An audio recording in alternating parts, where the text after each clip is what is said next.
I never tell a boy they want to buy what this super one. Just one star.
team more in 4 years, man.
Come on.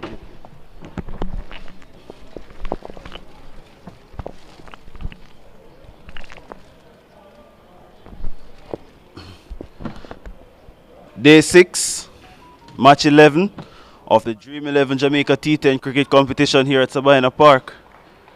Jerome Foster here. And it's the Surrey Risers who are yet to win a game in the contest. In the competition, they are up against the Surrey Royals. Nicholas Gordon, the Jamaica Scorpions fast bowler, to Chadwick Walton, who's on the front foot, squeezing this out to mid-wicket. Scrambles home and they get a single. And immediately the Risers are off the mark, and they've made a couple of changes to their team. Andre McDonald is out again. Lloyd Gould is not in the team. Still no Sheldon Cottrell. But they've also made a change at the top of the order. No Nicholas Lewin at the top. Lloyd Gould batted at the top of the order in the first game. Lewin batted with Walton for the other two. Now it's Ricardo McIntosh, the Michael University representative. That's a short delivery from Gordon. He evades it, does McIntosh. Ball goes through to the wicket keeper, and there's no run. So 1 for 1 without loss after 2 balls, the Surrey Risers. And in case you're just joining us, this is day 6 of the competition. The Surrey Kings, they are the leaders. They have won all 3 games so far. They are in a big matchup later this evening against the Cornwall Warriors, who I think has some quality. Here is Gordon over the wicket to McIntosh. He's hitting this on the up. Past Javel Glenn at mid-off. Turns and chases. They will get 2 at least. He does well to limit them. And they should get 4. That should have been signal 4. His feet was, well, they were over the line. The umpires didn't pick it up, but they scrambled home for 3, and the score goes up to 4 without loss. And just wait and see if we can see the replay of that ball. Well, the ball definitely did not touch the rope, but his right foot was over the ropes when he touched the ball, so that should have been 4. Neither. This is short from Gordon, and it's hammered over mid-wicket for 4. Went short to Walton, probably not the best option. And that's 4 more runs to Chadwick Walton. He's up to 5, and the score goes up to 8 without loss.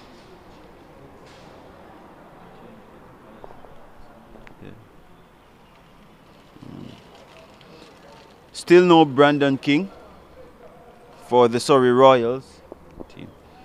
And Nkrumah Bono, who played a decent hand in the first game. The third game, their first win, the Royals. He's there. And their leading scorer is Leroy Lugger, 3rd man. Here is Gordon, takes the edge, and is taken brilliantly by the wicket keeper. It just popped up off a length. And Walton was in all sorts of problems. Ball spooned off the glove, it looked like. And acrobatic catch in the end for the wicket keeper, Romain Morris. But that's a brilliant start for the Surrey Royals. The main man is gone for the Risers in Chadwick Walton. Surprised him a bit.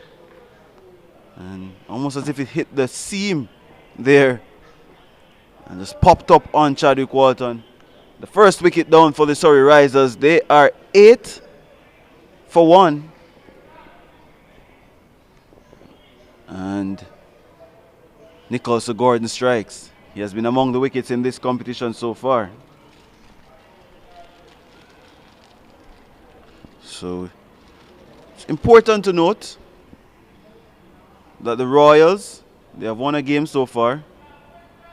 Won their very first game of the competition. And now things have gone a little bit off track for them.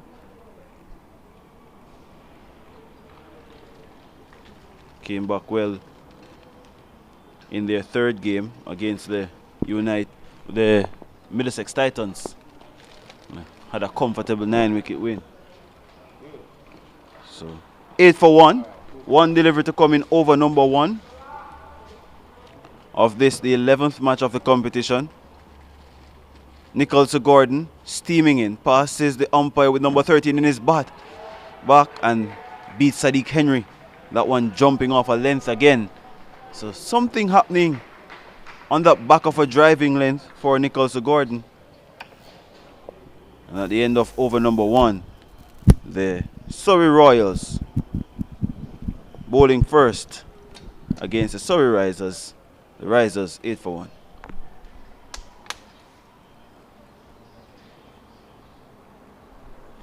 And just in case you didn't get the teams, the Risers, Chadwick Walton, Delbert Gale, Sadiq Henry, Akeem Fraser is in, Kashane Roberts, Ricardo McIntosh, Dennis Bulai, who went for 27 and over yesterday, Christopher Powell is in, Warren Campbell, O'Shane Thomas, and Nicholas Lewin, while for the Royals it's Nkrumah Bonner, Leroy Lugg, Pete Salmon, who is going to be bowling from the Courtney Walsh end, Javel Glenn, the captain, Ryan Francis, Everton O'Hara, Jamie Hay gets a first game, Romaine Morris is the wicketkeeper, Ray Wynn Sr., Nicholas Gordon, and Carlos Brown. As someone is into McIntosh and he smashes this high over long on for 6. He was down on one knee. It was almost premeditated, but he made good connection and it made a sweet sound off the bat. The score goes up now to 14 for 1 after 1.1 overs. And still no sign of where the ball is. They have to get a replacement. That went far. As we join Chris A. here with us. Special good morning. A bleaky morning, but that shot from McIntosh will put some spark into the morning. 15 in the back of Salmon, and this is turned away out to deep square. Raywin Sr. is the fielder. McIntosh also wears 15, so it's a battle of the 15s. He's now gotten 7 runs from 2 balls. McIntosh, the right-handed batsman, formerly of Clarendon College, now at the Michael University. Played youth cricket and youth football for the country. 15 for 1 after 8 balls. Sadiq Henry would be looking to replicate his returns yesterday. He got 50. Short delivery from Salmon, and Henry's back and punching it up to cover, scrambling home for a single. And Nkrumah Bonner with that shy at the stumps. They only get a single and the score goes up now. It tricks over to 16 for 1. Sadiq Henry, he's on 1 from 2, while Ricardo McIntosh, he's 10 from 4. Shorter delivery again from Salmon, and McIntosh taps it away to cover. No chance of a run. Played with soft hands there. Looks to be a really good organized player. He's McIntosh first time seeing him. Short delivery again from Salmon into the pitch. Not enough room for McIntosh to open up the offside. Ended up just pushing the ball up to Nkrumah Bonner at cover.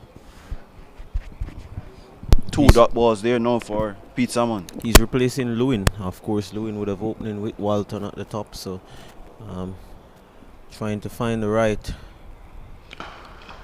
balance, you're saying, but that is short from McIntosh, from Salmon to McIntosh, who is back and hammering it down to long on. At the end of over number 2, the Surrey Risers batting first in match 11 of the Dream 11 Jamaica T10 competition. They are 17 for 1. Ricardo McIntosh, he's on 11, while Sadiq Henry, he's on 1. The Risers, they have already lost their captain in Chadwick Walton for 5. Yeah, McIntosh, he looks good. As I said before, looks to be a good organized player. I think what Sadiq Henry at the other end got a half century yesterday. Not at the pace that the situation was required of him, but I think nevertheless he will be still on a high, because I think he got some runs. He batted really deep in that innings yesterday for the Surrey Risers, so I think he will take that form and look to build on that and do some destructive work today. So the mandatory power play is over. Ryan Francis comes in. He'll be bowling with a deep square leg, forward square almost, deep mid wicket, and long on the onside, and there's long off and sweeper cover on the boundary on the offside. This one is pushed back down to long on. At least a single is on offer here.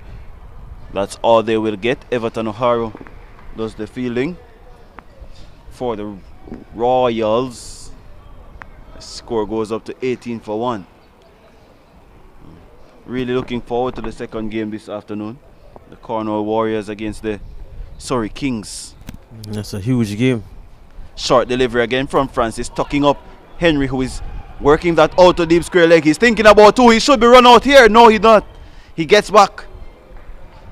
Gets back. He was in an almighty tangle with himself, Sadiq Henry.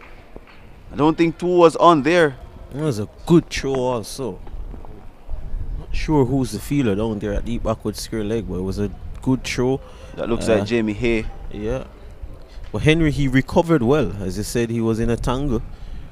He recovered well, and good for the Surrey Risers. He's still there, is Sadiq Henry.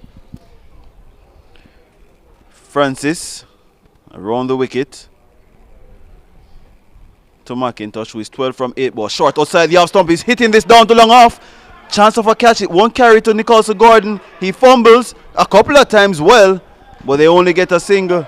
Some indecision between the running between the wickets so far between these two. They have to be careful.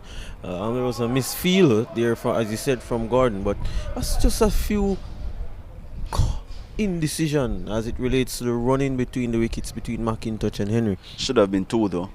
Went to his left. Francis, the left arm bowler, to Henry, who is charging shorter in length, but got enough time and adjusted to just square cutting on the move. Down to Raywin Senior on the sweeper boundary on the offside.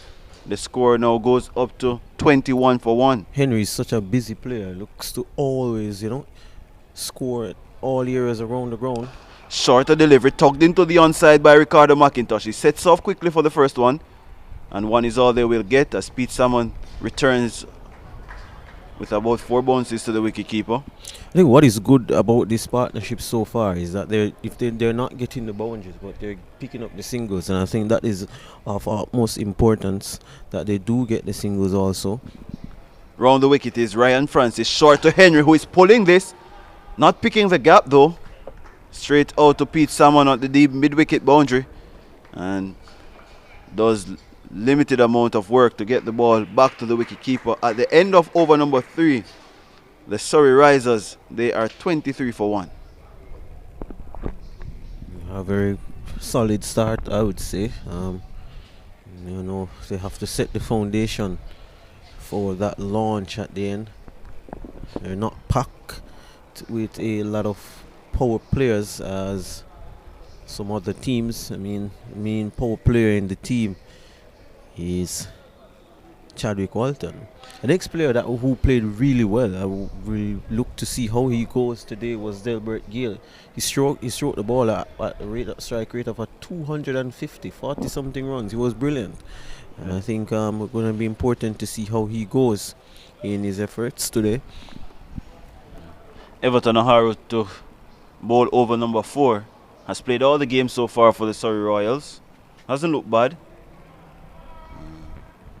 Going to be bowling too. Looks like Sadiq Henry.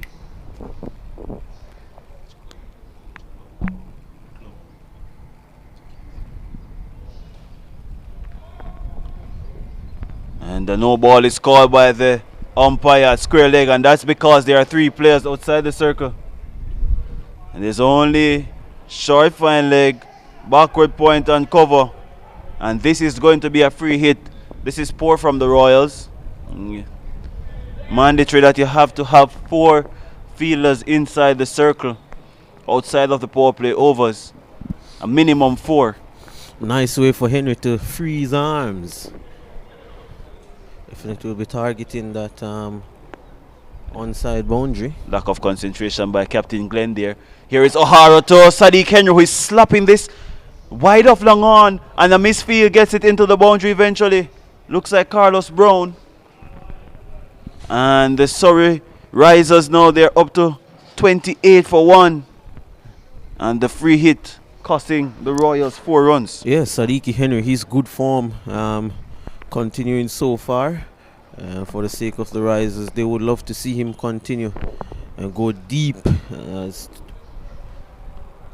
Where he went yesterday, he was very good yesterday, is Henry. What do you think is a defendable score here? I think 120. You want to get between that 120, 130 mark. O'Hara to Henry short and into the sniper, tucks him up. And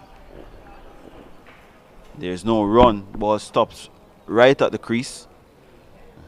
Henry not being able to negotiate a delivery that was straight. Probably needed to come inside the line to work it backward of square, especially with the backward square now out on the boundary as mid-off is in the circle. Yep, as I was saying, I think 120. You want to be around that mark. I think that's a safe score, especially when judging the opponents that you're playing. Especially with the power of Leroy. Look at the top for the Surrey Royals as O'Hara is into Henry, who is charging. He gets it off the toe end of the bat. It squirts out to deep backward square. Fine leg comes around. That's Lug, but he can't prevent two. Good running from McIntosh and Sadiki Henry. And the score now goes up to 30 for 1 inside the 8th over. Yeah, been very impressed with the running between the wickets between these two. A sense of urgency between the two. Realizing the importance of this game. 10 from 8 for Sadiki Henry. 14 from 10 is Ricardo McIntosh. This is short. Beats Henry. Doesn't score a lot from the shorter deliveries, does Henry. He's good square of the wicket when you're full with the sweeps and the paddles. But once you're a little bit up in his shoulder, tends to struggle with the cross-batted shot. Plays the cut shot very well though. Yep. Yeah, he plays the cut shot really good. Saw him play one yesterday, was a really good shot. I think good change of lengths there from O'Hara though.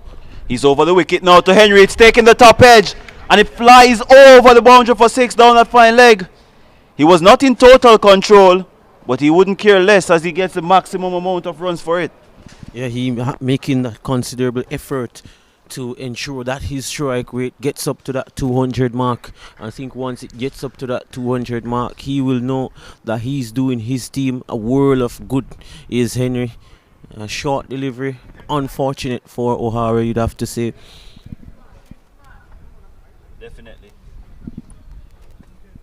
Could take some moral victory as a bowler. The fact that he conceded 6 runs though is almost painful as he's over the wicket to Henry. This is short and he's hiking this out to wide long on, and Brown comes around, can't prevent two. Ricardo McIntosh initiating the running there. He was coming back to the non-strikers end, the danger end, and they scamper home for 2 more runs. At the end of over number 4, the Surrey Risers batting first. They are 38 for 1 against the Surrey Royals with Ricardo McIntosh 14 and Sadiki Henry, he's on 18. A decent start by the Surrey Risers. Have to give them credit. I think these two have been very busy between the wicket. I think you take into consideration there is 9 wickets in the hutch, so I think the launching pad is definitely set for them to tee off somewhere soon in this innings. Ryan Francis comes back into the attack to bowl his second over. Bowl his previous over from this, the Michael holding end.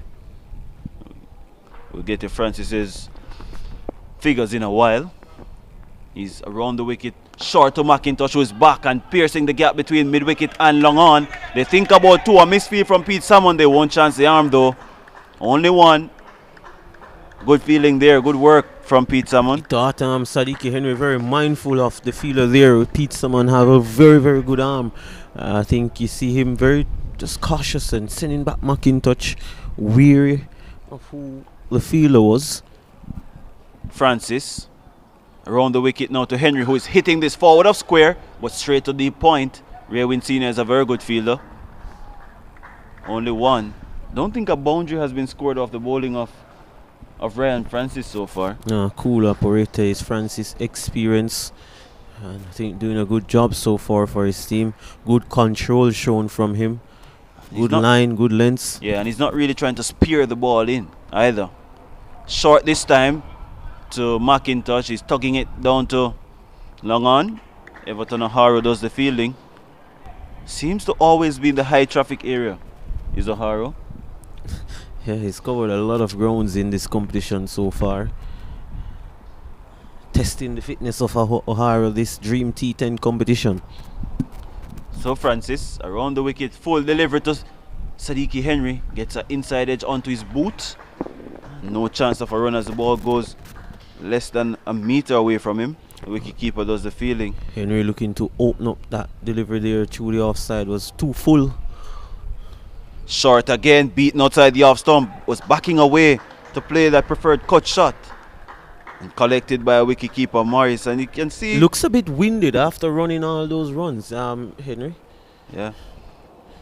Approaching the end of over number 5. Short again, he's cutting this, but forward of point, bang straight to Raywin Senior. And at the end of over number 5, the Surrey Risers electing to bat. They are 42 for 1 in match 11 of the Dream 11 Jamaica T10 cricket competition. Sadiki Henry batting at number 3, he's on 20. And Ricardo McIntosh opening the batting, he's on 16. The man dismissed, Chadwick Walton. He was caught by wicketkeeper Romain Morris off the bowling of Nicholas Gordon in the first over for 5. And at the end of 5 overs, the Risers, as we say, they're 42 for 1. So I think now, halfway stage, I think now is definitely the time that these two batsmen gonna have to look to accelerate their innings a bit more now. It's no longer picking off the 1s and 2s. I think they now definitely is the time to start hitting that fence, start hitting those seats in the North Stand, in the George Headley Stand. It's definitely time for the maximums. I think this looks to be Senior who is gonna take up the attack from the Courtney Walsh end. He's gonna be bowling to Henry. Henry is on 20. So Henry again amongst the runs. Batting power play, I've been told, is going to be taken now. I think that shows that they know and they're cognizant of the fact that it is time to hit these boundaries. It's time to pepper the boundaries here at Sabina Parks. Henry set. A set McIntosh, who has been there for a long time, would have been there from the start, is McIntosh. Changing plans, I think, because of the power play. Pete Salmon, one of the more economical bowlers on show in the Dream T10 competition, is going to do the job for Javel Glenn. As Glenn himself running around to mid-wicket. Position himself there, Sadiki Henry. It's beautifully bowled there from Pete Salmon. Firing that one in fast at the stump. Total now moves to 43 for loss of 1. 5.1 overs completed. There, that delivery fired right up in the block hole. Not much Sadiki Henry can do about that one. Said McIntosh, is definitely time for him to start looking for the big shots. He has to go now. Is McIntosh, he's been there from the start. He's hitting that straight. Short of runner. They'll come back for the second. A misfield. I think the singles still won't really hurt the Surrey Royals team. I think the boundaries is what will hurt them. I think that's what McIntosh needs to get, the boundaries. He moves to 8 to 19. 45 for the loss of 1 wicket. He's hammering that one down to long on. Beautiful bowling from Pete Salmon right up in the block hole. Absolutely nothing for the batsman to launch, get under, hit the. It's been absolutely immaculate. Here is Pete Salmon in this over so far. Henry looking to break the shackles. So, hammering that one straight back to Salman. They can't find the boundary. This is good from Salman. This is really good. Important over in the context of the game. A power play over. And Pete Salman doing the job for his captain. McIntosh. Has to go is McIntosh. Oh, really good here from Salman. Immaculate bowling right up in the black hole again. Only a single. 48 for the loss of 1.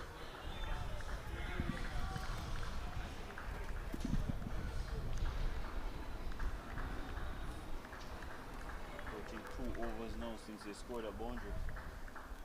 The Surrey Risers, not good enough. Well, you asked for a boundary, fostered. Here comes one. So, I think Henry heard you on that occasion. It wasn't the most convincing of shot at all. Outside edge into the third man boundary for 4. The 50 is up for the Surrey Risers. 52 for the loss of 1 wicket. 4 overs to go. How this is shaping up. Yeah, he was trying to hit that through extra cover.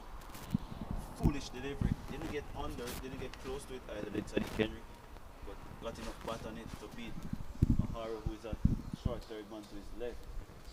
Thin edge.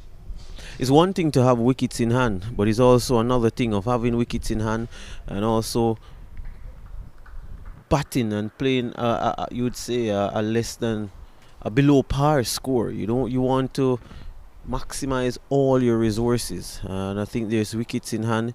I think it would be a shame if they probably end up at 80 for 1 in the 10 overs. You don't want to be in that sort of position. So I think it is important that these guys show the caution to the wind and take risks, calculated risks, pick their bowlers, pick their areas. Definitely. Don't want to just be batting and saving the numbers because you're scared or because there's a lack of confidence in the team. To also play the situation. If they can get another 50 runs from the last 4 overs, 12 and a half runs from here, they could get up to 102. So, still not out of it. You still have people like Delbert Gale to come. And a couple others who can swing the bat. Dennis Polai as well. Because Nicholas Lewin hasn't really gotten off. Shouts of catch it. Here comes O'Hara, drops it. In, out. And you can't say that was a difficult chance. It was the easiest of chance. It's a high traffic area down there at Long On. And O'Hara, that was hit straight to him. He was running on the run. And I just probably should have set himself there as he had reached to the ball. He was on the run while taking it. Well, he didn't take it. Oh, that's banged away. Another single. So not able to get the boundaries. The Surrey Risers. A real squeeze on this inning so far. Yeah, that was an easy chance for O'Hara. I think he misread the flight initially. He was planning to stay back and then he realized it was dying on him. He had to go forward. McIntosh is not able to get back the boundaries. We'll wait to see how many deliveries that McIntosh has faced so far. Very senior. And there goes Henry. He's hitting that one down to Long On and drops it. Nichols Gordon, one of the better fielders on the park. And there was McIntosh charging back for the second run. Sadiq Henry was not interested. Probably caught up in the shot and in the drop catch from Gordon, but Gordon recovers well and fires the ball to the striker's end where McIntosh had left. Yeah, that's selfish cricket from Sadiq Henry. That should have been 2 runs. Both batsmen are struggling to score the boundaries at will. So he was merely admiring what was happening at long off. There was always 2. The ball was in the air so long they crossed for 1. And then he stood and watched the ball being dropped while McIntosh was on the move, which could have easily been 2 more runs to his team. But can I play devil's advocate here? I mean, McIntosh wasn't really getting the ball away. You think it's a blessing for it's will this work in the Surrey Risers' favor? Because I think they're getting a new batsman out into the middle. it could be. It could be. Neither of them are really striking it at any alarming rate. So it's not really a blessing in disguise. There's a rule in the IPL where a batsman can Well, generally, where you retire. can retire out. Yep. Just that it was exercised for the first time. Yep. By Ashwin, yeah. Ashwin, yeah.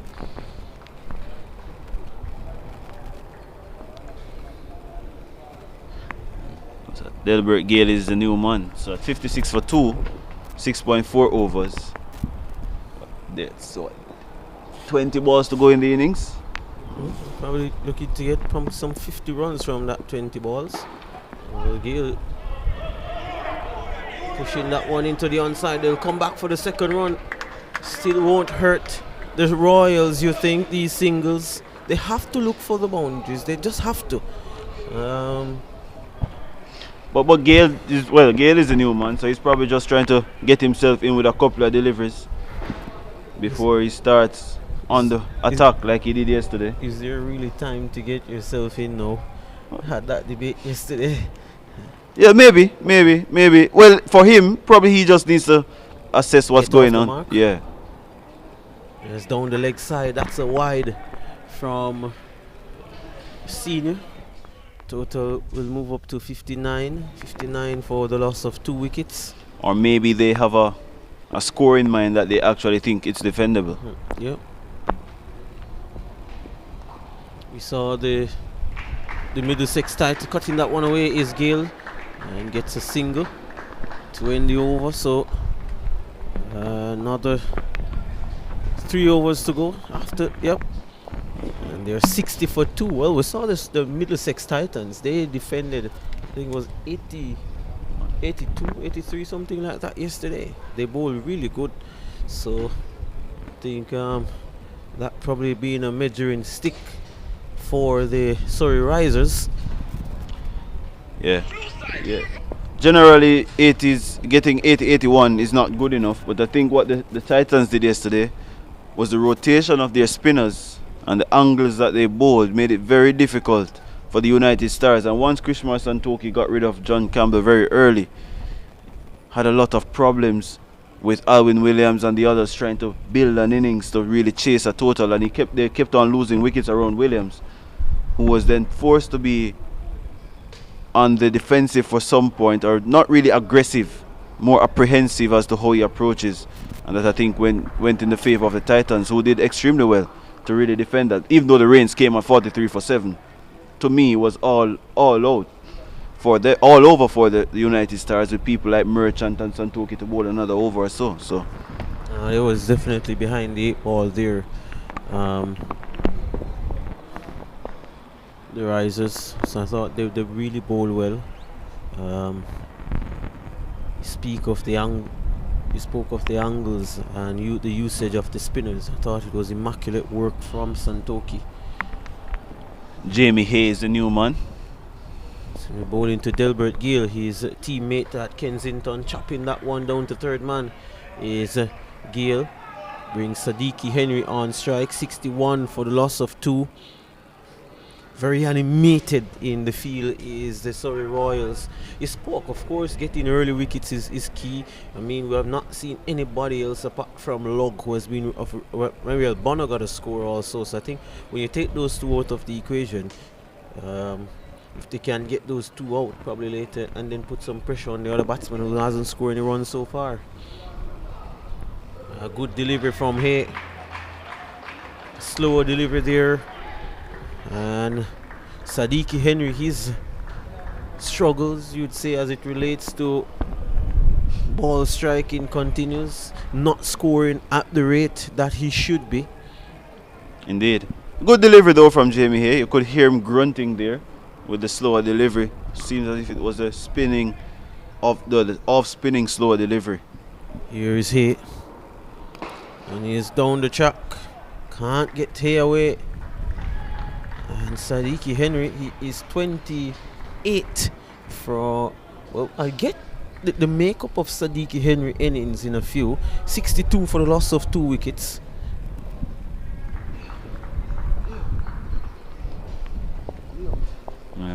Here really on a length here, back off a driving end and pace off so far. Oh, this is in the air. There's Javel Glenn, who circles around and he takes the catch. And Jamie Hayes strikes in his first over. He's elated. He's in his first game. And he's gotten the wicket of Delbert Gale. The dangerous Delbert Gale. Of course, Delbert Gale is teammate. So a bit of competition probably there between the two. But nice work there from Hay. Looks to be a very smart operator is Hay. Yeah, and that was another pace-off delivery from Delbert Gale. From Jamie Hay to Delbert Gale. And it was not up in his arc. He had to use all the power. He had to exercise all the power on the ball. Wasn't able to get enough clearance. There was a lot of height, but no real elevation of long off. That hit is about 65 meters from where Delbert Gale struck that ball. And Sadiq Henry is back on strike. He's also faced a bulk of these deliveries. He's faced 23 deliveries. He's banging this one straight. Has he found the boundary? Yes, he has. He need a lot more of those, Sadiq Henry. It's absolutely important that he finishes this good. He has gotten a start and he has a job to do to finish this game, this innings off for the Risers. He moves to 32. Yes, 32. Henry moves up to 66 for the loss of 3 wickets. 7.5 overs completed. Hey, he's up against Sadiq Henry. And Sadiq is chopping that one. That's going to put bad bounce there for Francis. It goes pretty close. It goes into the boundary for 4. Hay is absolutely distraught with the efforts of his fielders down there on the deep point boundary and the deep third man boundary. Well, another boundary for Henry. And Henry needs to finish good. Fortuitous boundary there for Sadiq Henry. That was going straight to Ryan Francis. Then it just took a pop off the surface and bounced over his mechanisms, his fielding mechanisms. And third man was rather fine. So it was difficult for him. It went to his right. I think they were unsure as to who should go after it. Maybe a dive from third man would have been more appreciated by the fielding cognizant team. of probably a collision, so you could see them very weary of what they should do. Yeah, 37 from 24 balls to Sadiq Henry. 4 fours involved in that as well. I think that's a little bit too slow. That's almost half the overs batted. Pedestrian stroll. When you put things into context of a T10. You'd probably want him to be around 47, 45, at least minimum, with that or with 50. that amount of balls faced. Yeah.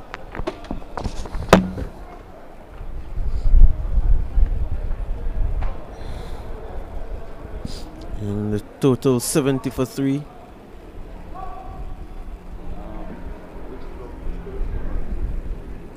Two overs to go. Warren Campbell is a new batsman and he's going to be doing battle with Rowan Senior.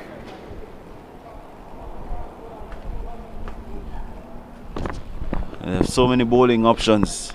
The Surrey Royals. As Everton O'Hara has left the field, holding his right hamstring. He's heading to the car park.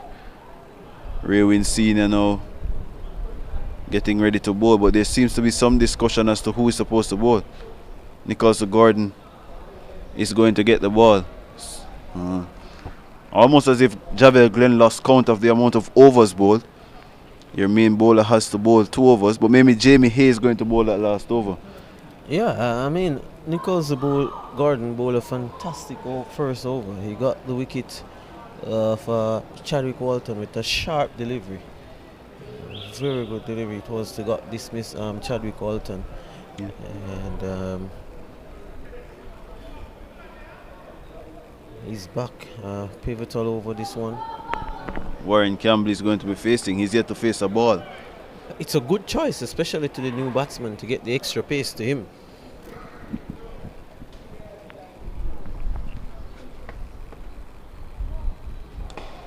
And this is high in there. Who wants it? It looks to be the keeper. Settles himself is the keeper and drops it.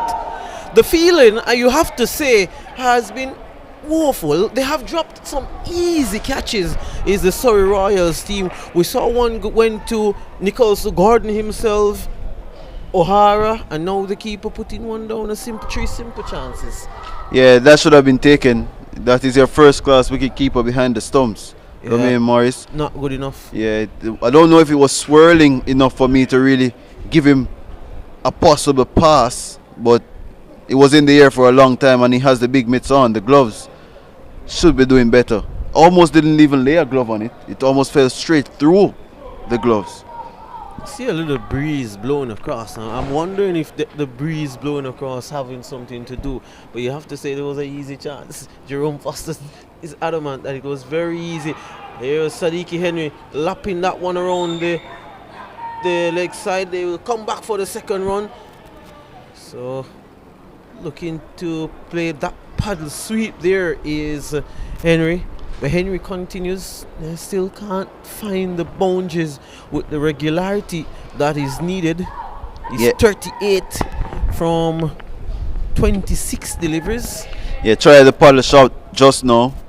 Did Henry, but almost smashed him into the pads, but he got a little bit of bat on it, and there are some discussions as to whether Hay should have thrown the ball at the stumps.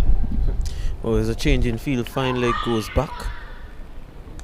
He's carving this one over point. There's Ryan Francis running around. He takes it. He takes a magnificent catch. That's one of the better catches that we have seen. And Ryan Francis saying that's how it is done. That is absolutely how it's done. Immaculate work from Francis at point. He had a lot of work to do. He had to pedal back. And there he was on the dive. Brilliant catch there from Ryan Francis to dismiss Sadiki Henry for 38. Good work. Stupendous effort from Ryan Francis. He looks the complete package as a cricketer. Bowls well, and he handles the bat decently as well. That ball was in the air for almost the same amount of time it was for the previous catch. But the most difficult thing about this, he had to be running over his shoulders. He had to be looking over his shoulders as well to see where the ball was. He was always on the move, but stuck his hands out and swallowed it. Good catch, Ryan Francis. Left-handed. He took it running towards his right-hand side. So whether there was swirling breeze before or not, he showed how to deal with it. And that's justifying your fact that there is absolutely no excuses for those previous chances from O'Hara, Gordon, and of course the wicket-keeper Morris. Absolutely. And especially the nature of the players as well. They have enough experience at this level to do better. Kashane Roberts is a new man, the former C4th high batsman and captain. And that one is gone off the slashing blade of Warren Campbell. It goes with one bounce into the boundary for 4. And useful runs here at the end. They need those runs. They need it. They need to hit the boundaries. They need to get as close as possible to that 100 mark. And with that, the total now moves to 77 for the loss of 4 wickets. Campbell moves on to 5. And in this over so far, 1, 2 wicket and a 4, 2 deliveries to go. Here is Gordon. Not knowing much about that one. There is Campbell, a slower delivery from Gordon. Let's make up of this Surrey Risers team. Yeah, good length delivery from Gordon hard into the pitch, and another dot ball for the Royals. You wonder, as it relates to the makeup of the Surrey Risers team, I have seen a lot of power in there. Oh, here goes Campbell looking to ramp that one. Gets it just to lug at short fine leg. So the struggles continue. 77, 78 for the loss of 4 wickets. 1 over to go. The run rate so far 8.67. Not good enough in my view.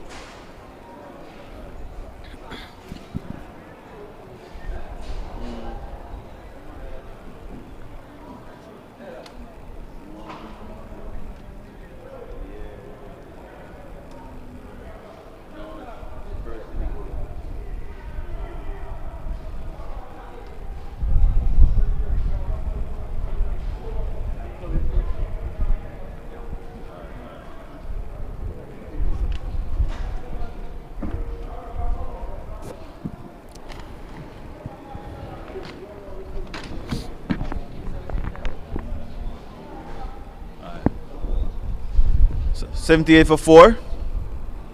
Let's Surrey Risers. They probably need to get close to 95, 96. Well, that will help. You think no?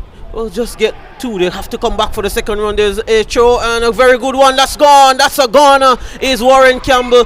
Brilliant throw there. Pete Salmon, he has a rocket of an arm over the stump. Easy work for Romaine Morris. Brilliant work there from Pete Salmon. Yeah, you're sacrificing yourself, Warren Campbell. That's okay. But that was good cricket from Pete Salmon. He went around to his left. Wasn't far from him though, about 5-6 yards. But the Risers scrambling. Not good enough. Wiry return. Right over the base of the stumps as well. You're looking at this middle order, Jerome Foster. You look at the makeup of the team. You think something is lacking, no? Don't you think? You mean when you look at a T10 competition and what the Risers has produced so far, in my point of view, they need some more players of more real power to be more destructive in this format. Or more all-rounded ability players. Too many specialist players. Well, that one is sorted away into the deep mid-wicket region. Their senior, who has a very good arm also, fires in one to Morris again. So, hey, doing a very good job here. 2 runs conceded off the over, but a wicket, a run out. Yeah, 80 for 5. You would take that. You would definitely take that. Once he can keep the score under 90, well, they raced off 90 odd the other day against the Titans. And that one will be a wide. And he signaling that the batsman probably would have gone across, but that's definitely a wide. Look at it again here, Foster. Yeah, that's wide. Yeah, that's definitely a wide. But you can understand what the bowler is saying. If the batsman is getting a chance to move around, I can't be bowling as if he's a standing target either. Big debate, that one. One is carved off the outer portion of the bat. They'll come back for the second. You think no, they won't chance it. Yeah. Still find that there's also some amount of you'd say caution in the way they approach things so far is the Risers. Yeah. Dennis Bulai is the new batsman. Hey. Yeah, that one is just inside the line. Well bowled there from Hay. And Hay has bowled a lot of back off the hand slower deliveries in this over. That one is a good call from the umpire. That is a good call. It was within the line, the white line, the marking line, or the red marking line that was. And Hay bowling to his plan. You just look at the field that is set. There you go again.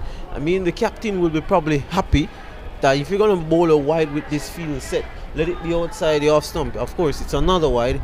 It's 82 for the loss of 5. Understandably, with 2 men backward of square on the onside in the circle. So the men out are all forward of square on the onside. Deep mid wicket is in front of square, obviously, and long on. Then you have long off, deep cover, and third man. Well, that's really well bowled there from Hay. And there you go again. The batsman very cautious in their running. Yeah. And I think it's at a stage where you have to take as much risk as possible. I don't think 2 was on there though. That one is carved away over backward point. That's gonna go into the boundary for 4. So a good end there to the innings. And with that, they will finish on 88 for the loss of 5 is the Surrey Risers. And probably another 12-20 runs short, but I think the Royals would be pleased. They dropped a few chances that could have really changed the complexion of this game. Foster, but you think 88 for 5 below par?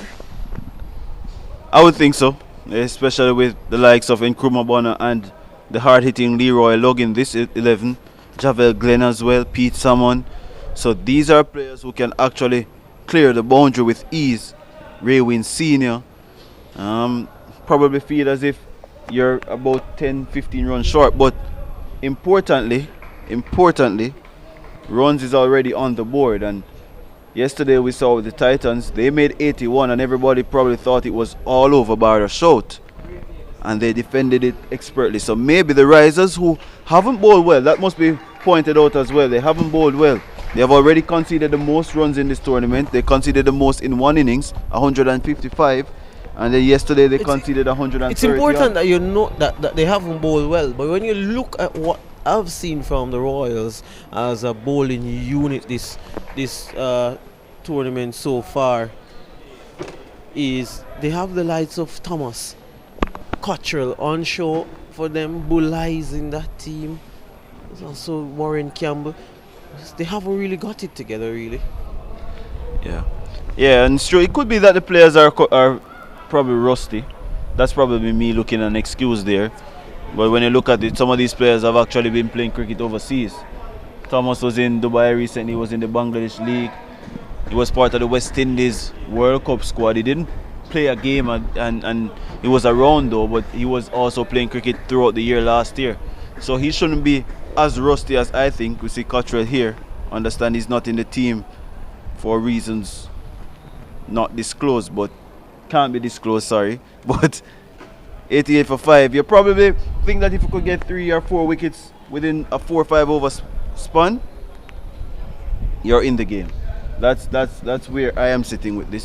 I don't think it's all over because Log has been the only man who has shown consistency. Yeah, I have to agree with you. I think early wickets very much key.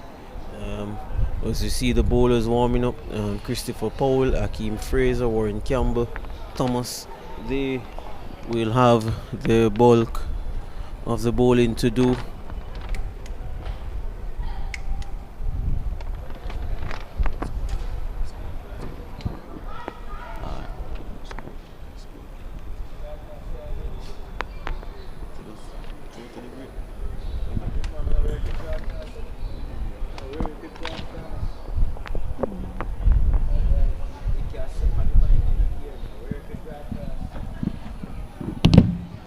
So yeah, the Royals, they will need 89 to win.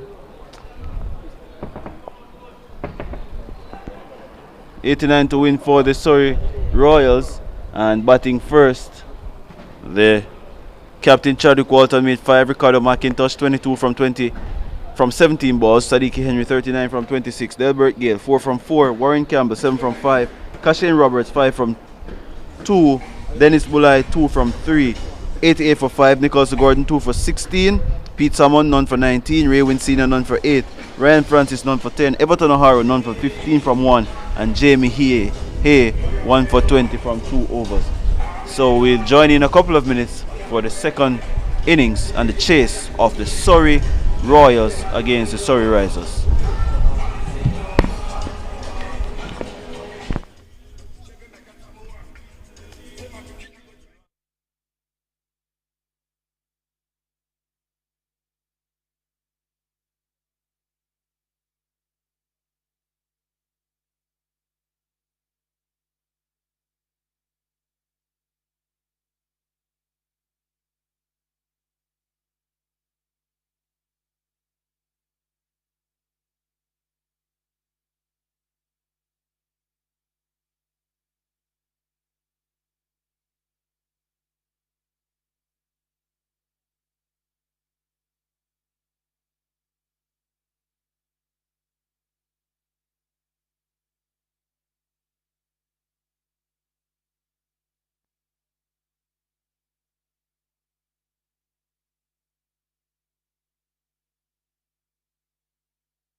So it's 89 to win for the Royals, the Surrey Royals. Team made up of players from Kingston and St. Andrew, St. Catherine CC, predominantly. And there's rain here at Sabina Park. The umpires are meeting and mulling over what is supposed to happen. But Chadwick Walton is adamant that they shouldn't be playing. He's heading towards the stands. Christopher Paul is, however, ready to bowl. But the umpires are not really taking a definitive answer or stance as yet. So we'll wait and see. The ground staff is getting busy. And maybe with the threat of the rain, this was expected all weekend actually. We were told that we would have rains from now till Monday. Well, from Saturday to Monday. And the umpires have made the final call that they will be leaving the playing surface. So this could be a sharp show. I don't want to play the role of the meteorologist. It doesn't look too gloomy, but it looks a little bit gray in the east, which is where the rains come from here at Sabina Park. That's from the Port Royal side. So it's coming down a little bit heavier now, and the players are off. So the Surrey Royals, they still need 89 to win from 60 balls in match 11 of the Dream 11 Jamaica T10 cricket competition. We will come back to you whenever there's a chance of cricket or whenever the result of the game has been decided.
So we're all set for the resumption after the rain break, and that one taking the pad, so it goes into the boundary. So they're off and running. Is the Surrey Royals are in pursuit of 86 made by the Surrey Risers. Leroy Lugg and Romain Morris, the batsman, opening the batting for the Royals.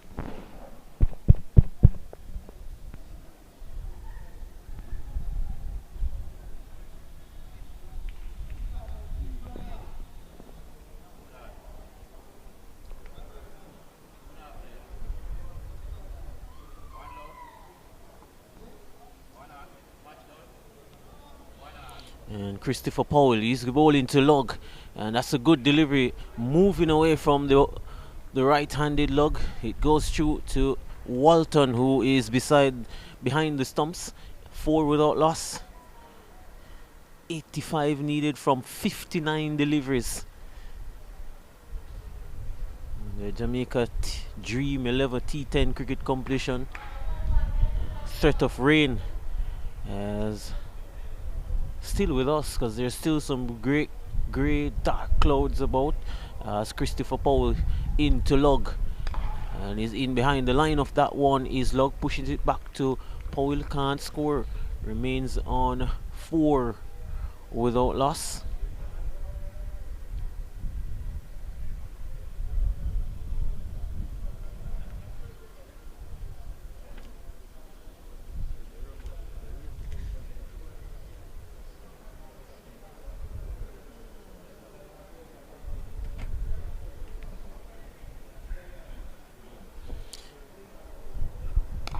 Another delivery, good delivery here from Christopher Powell. Good to see him in the team for the Surrey Risers. And discipline over so far is Powell. Just the 4 leg buys, would be disappointed with that, but he's come back very well. Is Christopher Powell.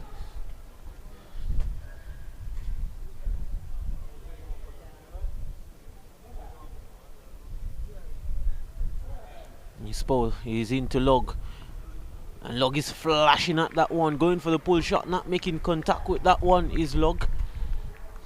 Of course, Lugg plays that pull shot very well. We've seen him a couple of times in this competition.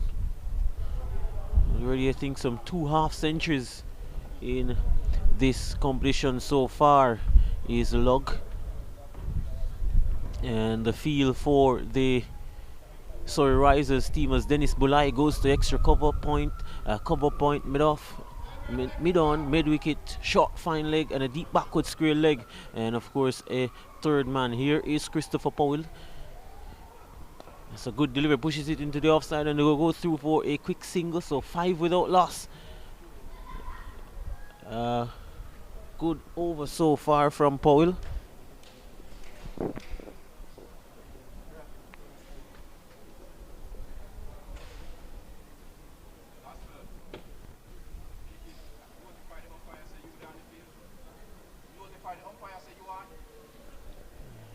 Look to see Warren Campbell is gonna accompany Powell in the opening spell for the Risers. Lugg has been very quiet so far. Has normally been very explosive at the start of the innings for the Royals.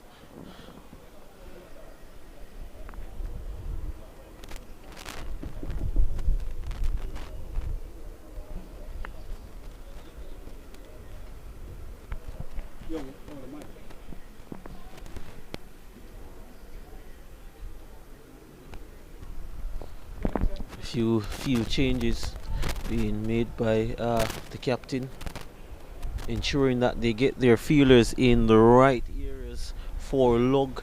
Very much aware of the danger he possesses.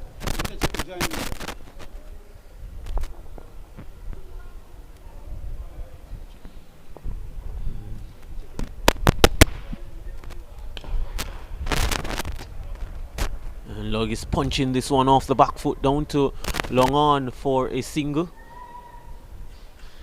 So Log been kept quiet. Probably the first time I've seen him kept quiet as Jerome Foster joins us. Of course, we had a short stint of rain here at Sabina Park.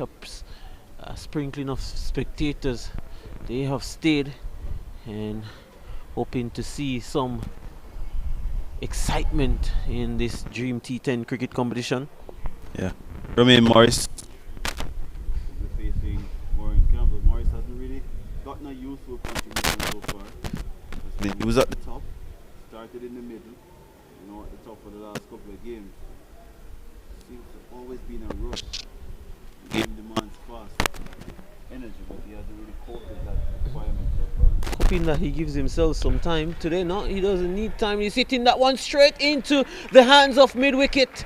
Well, there you said it, that he's always on a rush is Morris. He's picked out the only fielder there on that leg side in that deep mid-wicket fielder. Hit it straight into his lap. An easy catch. As I looked on the replay, it was short. It was asking to be hit, but execution again from Morris has let him down. Yeah, I think that was power failure for him. Real power failure for Romain Morris. It was a bad delivery from Campbell. It was set up. No real power. Nicholas Lewin, the only man out on the onside boundary. The West Indies under 19 invitee. And he juggled it, did Lewin. Took a good catch in the end. And the Royals lose their first wicket. And you get the feeling that if the Risers can prize out any of these two batsmen now, they are in this game and in with a big chance of restricting the opposition or restricting the Royals to under that 89, because they have scored the bulk of the runs in the last couple of games. Nkrumah Bonner is the man joining Leroy Lugg. Well, this is the partnership for sure. Nkrumah Bonner and Leroy Lugg. As Warren Campbell. We'll see that the powerfully built Leroy Lugg is in his presence. Here he is punching that one hard off the back foot, and the fielder there mid-off doing the fielding in the circle. The two players out on the circle is a deep mid-wicket in Bulai and a long on. Here is Warren Campbell. There goes Leroy Lugg. That's massive, massive, massive blow out towards the car park. Some massive, probably has done some damage to a car there. Leroy Lugg show, I think, have started now. Yeah, that was straight from Campbell, but he gave him enough time to go under the ball. You don't want that. Went almost into St. George's College, Leroy Lugg, with that 6. Really powerfully built batsman. Doesn't need to really go down the pitch because he has a massive stride towards the ball and has a clean swing of the bat, and that came from the middle of the blade. Goes all the way for 6. He's up to 8. The Royals 12 for 1. Been absolutely pleased and with the ball striking that I've seen from Leroy Lugg. Said a competition that is tailor-made for him, and the way he plays is Lugg. And now Lugg has started. He's got 6. 12 for 1. He's cutting that one. That's gone for 4. Beautiful shot off the back foot. Spanking cut shot from Leroy Lugg. He is 10, and the total now moves up to 16 without loss. And we said it, this is the partnership, the Bonner Lugg partnership, a key partnership in this game, and a key partnership as it relates to Royals getting to this score. And you anticipate that from the batsman, that once he played that slug sweep earlier, the bowler naturally will pull back his length. And he was back in a flash, was Lugg, but pierced the gap with tremendous power against square of the wicket. Yeah, Lugg again faces up. This one is short, and he's missed out there. He would have thought. He's disappointed with himself. It was short, Foster. He was looking to bang that one again into orbit again, is Lugg.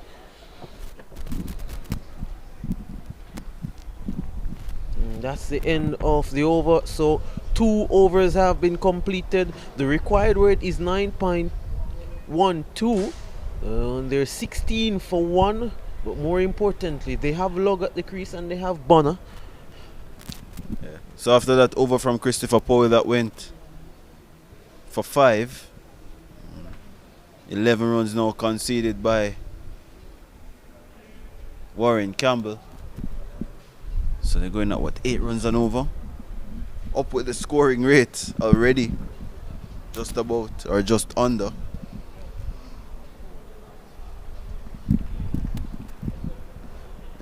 O'Shane Thomas is getting ready to bowl.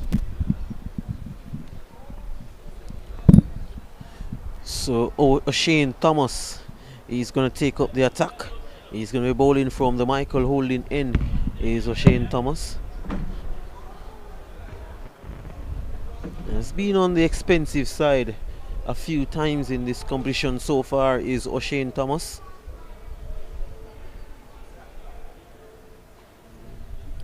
Batting team not taking that power play, so of course they'll have to take it somewhere along the line. Is the batting team a mandatory batting power play that you have to take between overs number 3 to 9.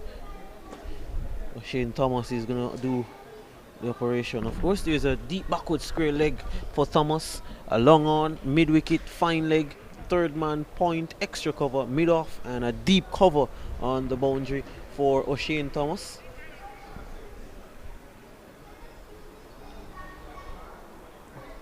There he is, Thomas is going to be bowling to Bonner. And Bonner is stroking that one nicely. He's off the mark. He's the West Indies middle order batsman. Playing for Surrey Royals today. 17 for 1. He was easy on the front foot there from Bonner. His first delivery, you don't really expect him to be going full tilt early. The other day he made 44 from I think 24 deliveries, and at no time it seemed as if he was in a hurry. And just took a couple of overs to destroy the bowlers, and then bided his time in between in pacing the innings. Log doesn't need time, don't. Well, he's on strike. That's a poor delivery down the leg side. Signal wide by the umpire. 17 for 1. 18 for 1, correction. Log on 12, Bonner on 1. What you get from O'Shane Thomas is pace, but you want good direction with the pace. Lacking in direction there, but warming up in his spell. Probably needs to be straighter to Log as well. Don't give him any width. And that's cut away from Log down to deep cover. Dennis Bulai doing the fielding. The total remains, well, moves up to 19, correction, for the loss of 1 wicket. 71 runs to get from 47 deliveries.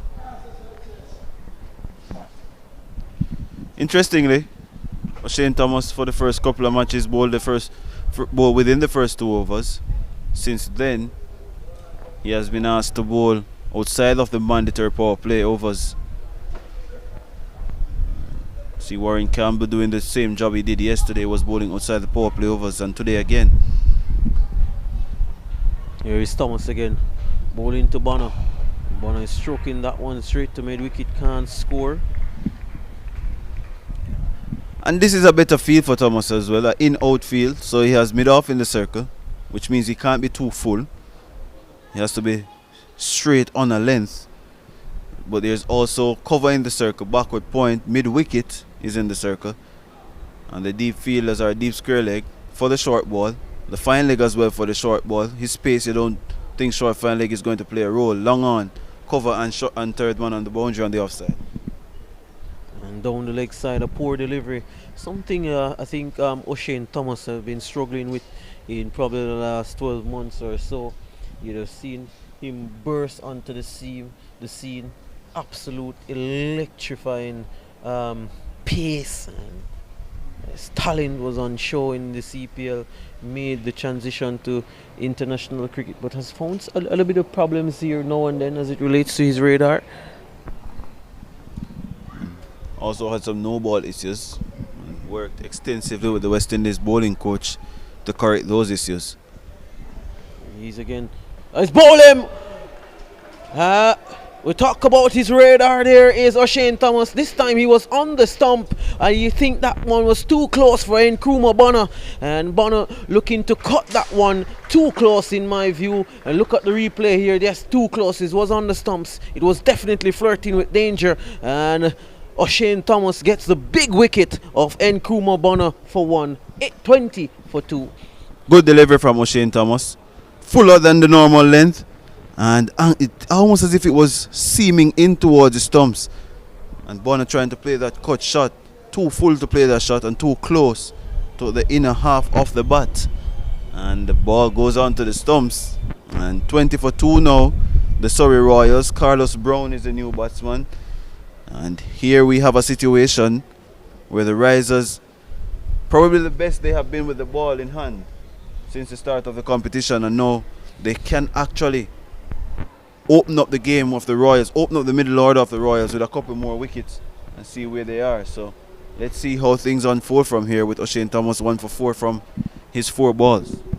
Well, yep, he said it, the bowling looks good on paper, and it's just a matter of them to execute. O'Shane Thomas has executed so far. He's gotten the wicket off Bonner. He's pushing this one now on the off stump to Carlos Brown. And the total remains 20 for 2. Of course, Bonner and Log has done the bulk of the scoring so far for the Surrey Royals team.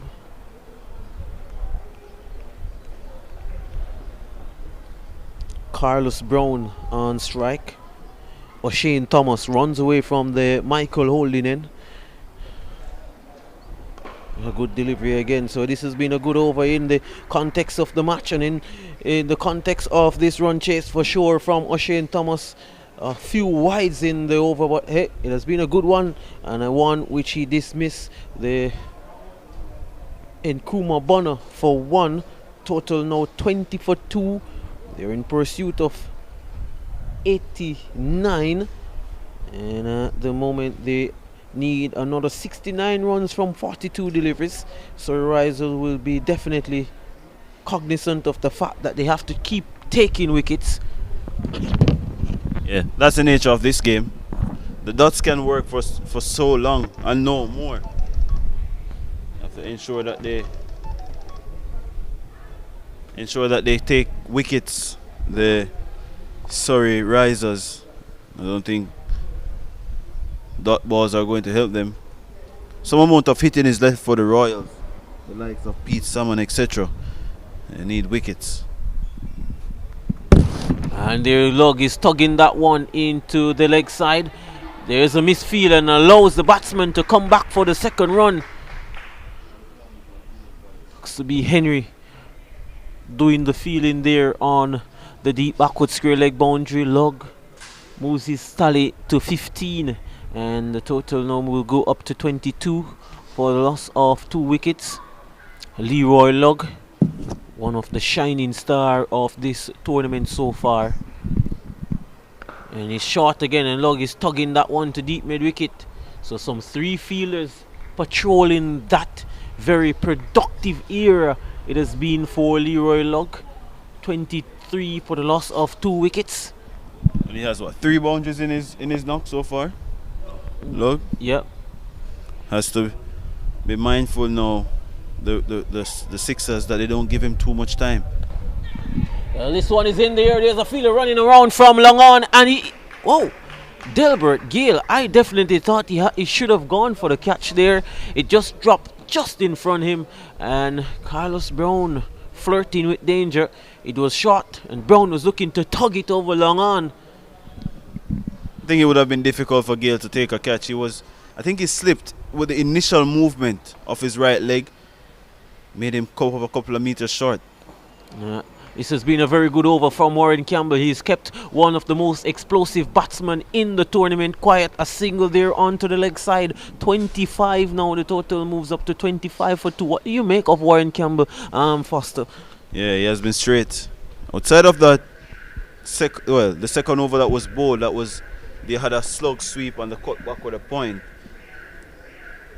normally or predominantly has operated between wicket and wicket. Oh, he's bowling, and that again just justifying my point of how brilliant Warren Campbell has been in these opening overs. Wicket to wicket, firing that one at the stumps. Wasn't a lot of pace on it. I look at the replay now. Yep, a one going straight on. It probably looks like the arm ball there from Warren Campbell doing the trick. Carlos Brown goes back to the pavilion for 0 for 1, and timely wickets here from the Surrey Risers. And maybe retribution for Campbell, he might add, that the catch should have been taken or could have been taken. But his line has been immaculate. It has been between the stumps. His length as well hasn't been too full, and it hasn't been too short. Outside of that one delivery that was banged away backward of point by Log, who actually created that shot with the previous delivery that was a slug sweep 6. Everything else has been on middle and leg stump with no room for the batsmen to free their arms. Even Log was struggling to hit the ball across the line early in the over. So good reward for Warren Campbell. That's his second wicket, and big wicket as well, because Carlos Brown can actually do damage. He scores pretty quickly. 2 for 16. As we see Sheldon Cottrell walking around. He's not playing in this game, is Sheldon Cottrell. Here's Warren Campbell. You know, it has been a fine over. This one is in the air. Is there another chance? Delbert Gale runs around and takes the catch. Warren Campbell, magnificent Campbell, gets another. And it is Javel Glenn, the captain, who bites the dust. It's the third one down. They're in the trouble. Well, the fourth wicket down. You definitely say at this moment, sorry, Royals, they have some work to do. Yeah, that was bad cricket. That was bad cricket from the captain. A wicket just fell. You're coming to the end of the over of Warren Campbell. You're only chasing 89 runs, so you can gauge yourself and pace yourself. There was no need for him to be hunting a massive blow just to start his innings. That was a bad shot. He would tell you that he just mistimed it. He gets the opportunity again, Glenn. But the game is now open, and there's a chance presenting itself now for the Surrey Sixers, who we must commend for their bowling effort, because it hasn't been up to scratch all tournament. Even one of their leading bowlers, their trump card bowlers, Dennis Bulai, hasn't been doing well so far. He's going to be coming into the attack. So 4 for 25. They're in the box seat right now for me. You talk about Bulai, and Bulai bowled to Log yesterday, and I think Log teared into Bulai some 20 plus runs from Dennis Bulai over. So I think that matchup is going to be a massive one between Leroy Log and Dennis Bulai whenever Log gets on strike. At the moment, it's Pete Solomon who is going to be on strike.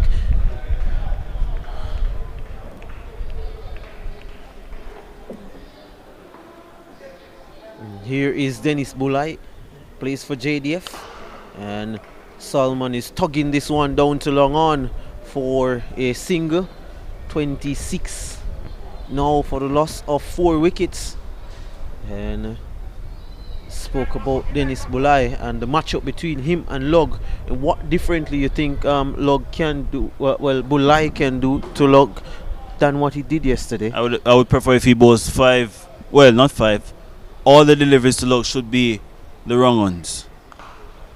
And Log is punching this one off the back foot. We'll go through for a single. Is Log now moves to 18, and the total now moves to 27 for the loss of 4 wickets. 4.2 overs completed. The required run rate 10.93. And Getty away with that one for sure. That was a badly lined delivery from Dennis Bulai. And it's a pressure of the situation, because that was a poor delivery. Yep. Had it been 27 without loss, I think someone would have cleared South Camp Road with that ball. It was such a badly lined and badly bold delivery. They're going through for a quick bye. This one will be. With a cat and mouse give so wide their signal from the umpire. 29 for the loss of 4. Very quiet Bulai over so far. The opposite of what we saw yesterday when Leroy Log teared into him. And Log is down the track. This is a keen contest we have on our hands here. They need 60 from 33 deliveries. This game probably will go down to the wire.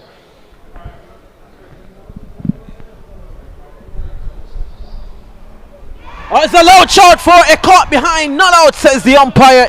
More importantly, the umpire hand stays down. Chadwick Walton behind the stumps. It was a loud shout for a caught behind. Log survives. Yeah. That was a googly. That was a googly. That's what I've been asking of Bulai to bowl more of. Takes away the leg side play of, or limits the leg side play, because he still can slug the googly over there, but it limits him going for a maximum. Nicely bowled there from Bulai. So this has been a better over from Dennis Bulai. A very good one indeed. And at the halfway stage, they're 30 for 4. Of course, they're in pursuit of 89 for victory. So that reads another 59 runs to get from 30 deliveries. This game is shaping up very nicely. Yeah. Just under 12 runs per over required for the Surrey Royals. Leroy Lugg is 19 from 19 balls. That's unlike Leroy Lugg. Last time he faced 19 balls, he got 51. So that is a different context we are in now. So that tells you the pressure of the situation. And Pete Salmon is the next man at the crease. He's what? 1 from 2. Yeah, I think Lugg realizing the importance of this game. This game is at the moment delicately poised, and he wants to be there to the end. Playing it smartly is Lugg. Yeah, as we see, Akeem Fraser comes into the attack from the Courtney Walsh end. This is a matchup, Jerome. This is the off spinner bowling to Lugg with that breeze blowing from an easterly to westerly direction. Yeah, short delivery to Lugg. That's high in the air. There's a chance for Delbert Gale. He takes it. I think that is the match. It was short from Fraser, who is playing his first game in the competition, his first ball in the match, his first ball in the tournament, and he gets the big wicket off Leroy Lugg. It was wide outside the off stump, and he tried to tug it away over wide long on, got the toe end off the bat. The man at mid-on, well long on, raced in almost to the 30-yard circle, Delbert Gale, and took a comfortable catch. Leroy Lugg departs for 19 from 20 balls, and the Surrey Royals, they're in deep, deep trouble at 30 for 5. Really good to see Akeem Fraser back into action. Would have had some problems with his shoulder, and would have been sitting on the sidelines for the Surrey Risers for a while in this tournament.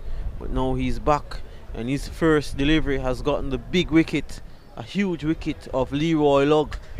And you said it, that could be the game for the Surrey Royals with Lugg back in the pavilion. And maybe it's just a situation that got the better of Leroy Lugg, because normally and naturally he's quite aggressive. He was more sedate today. He was looking to pick a specific bowler to target. Well, Akeem Fraser isn't that one, as he got the wicket. He's around the wicket to someone who's hitting that hard to cover, dropped. It was a hard chance for Bulai. It was tremendously hard, but maybe at this level he could have taken that, or should have taken it. He has to take that one. Bulai sets himself up. Was that a nice height for him to catchable height? Fraser again. The Scorpions bowler. This is high in the air. What? It's down to long off. Taken again. Magic from Fraser. Real magic here from him. Yeah, Fraser, who has not been able to get a game in the competition, takes 2 wickets in 3 balls, and he could have easily gone 3 from 3 had it not been a drop catch at cover. Warren Campbell at long off takes a catch. And if the Royals were in super trouble, they're in deep, deep trouble now at 30 for 6, chasing 89 for victory. Akeem Fraser, the man with the magical arm here. Yeah, I think what Fraser is doing, he's bowling the ball slow, and we'll talk about that effectiveness of the spinners backing themselves to spin the ball, vary their pace. And I think Akeem Fraser has done absolutely brilliant so far. This could be what you call a game-changing over in the when you look at the context of this game. 30 for 6 now. Really, at this point, you think the Royals are truly and truly out of this. And we'll talk about 80 being a winning score. It looked like it's a winning score again. It was a winning score yesterday for the Middlesex Titans, and it could be a winning score here for the Risers. Yeah, and questions must be asked of the Risers setup. How the Jamaica Scorpions and West Indies ace spinner has not been able to play a game in this competition to date. ridiculous with his figures now. Yet to concede a run, 2 wickets, and that's a dot delivery to Jamie Hay, who is a new man. And the thing that he's using perfectly is he's bowling from around the wicket, so he's taking away the arms of the batsman from hitting across the line of the ball. Very intelligent cricketer, I can tell you. Yeah. Fraser around the wicket to Hay, who is waiting and dabs this one out to deep cover. And Nicholas Lewin does the fielding. Only 1 run. The score goes up to 31 for 6. And the Surrey Royals must be disappointed with this tame batting effort, chasing only 89 for victory. And approaching the end of over number 6, Ray Wynn Sr. is going to be taking strike. They're only 31.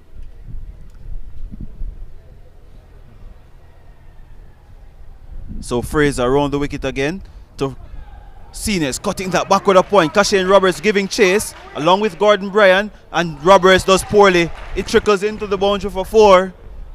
The score goes up to 35 for 6 at the end of over number 6. That was bad from Roberts, should have done better. 4 runs to Ray Wynn Sr., his first scoring opportunity, and he has been there for 2 overs. Yeah, definitely. I think at this level you want to set higher standards for yourself, for your team. Really a poor work there on the field. I've seen a mixed bag as it relates to the fielding so far today. Some 3 easy catches going down. You can carry your pots home now if you're the Surrey Risers. I'm almost sure you're on the cusp of winning your first game after what?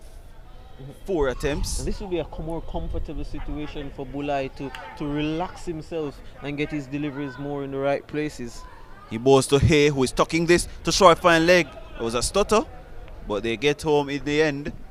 And Akeem Fraser doing the fielding there. The score goes up to 36 for 6. And Fraser himself would have been a little bit under pressure to bowl to Leroy Lugg to start his innings as well. His spell, because Lugg is normally trying to heave you over the leg side, and Fraser's off spin would have been more of his liking as Bulai to Ray Wynn Seniors, dabbing that to point. There's a scream for a single. They get home despite the misfield from Warren Campbell. And the score goes up to 37 for 6. 6.2 overs. Required run rate is 14.17. Dennis Bulai 1.2 overs, none for 7. Stark contrast from yesterday. This is hit high in the air. It will drop safely as Delbert Gale steams in from long off. Question marks over whether O'Shane Thomas should have done better. Said no, he had no chance. He was at cover. It dropped about 5 yards from him, to be quite honest. Very interesting there from O'Shane Thomas. Bulai is absolutely disappointed with the efforts of O'Shane Thomas. He's of the view that he should have catch that one. As Ray Wynn Senior goes back and tugs this, no power. Mistimed, down to long on. They get a single. The score goes up to 38 for 6. 39 for 6, I beg your pardon. 6.4 overs both. 15.02 runs required from here per over. This is full to Jamie Hay, who is slugging this out to the mid wicket. They think about 2. He was charging in, but Kashane Roberts does well. Makes up for what he did earlier. Yeah, that's a better piece of fielding from Roberts. In from the boundary, very quickly covering the ground, very quickly there on the deep mid wicket boundary and whipping in the ball in no time. Short from Bulai. This is carved inside out to deep cover. And only 1 is available, even though Ray Wynn Senior wanted 2.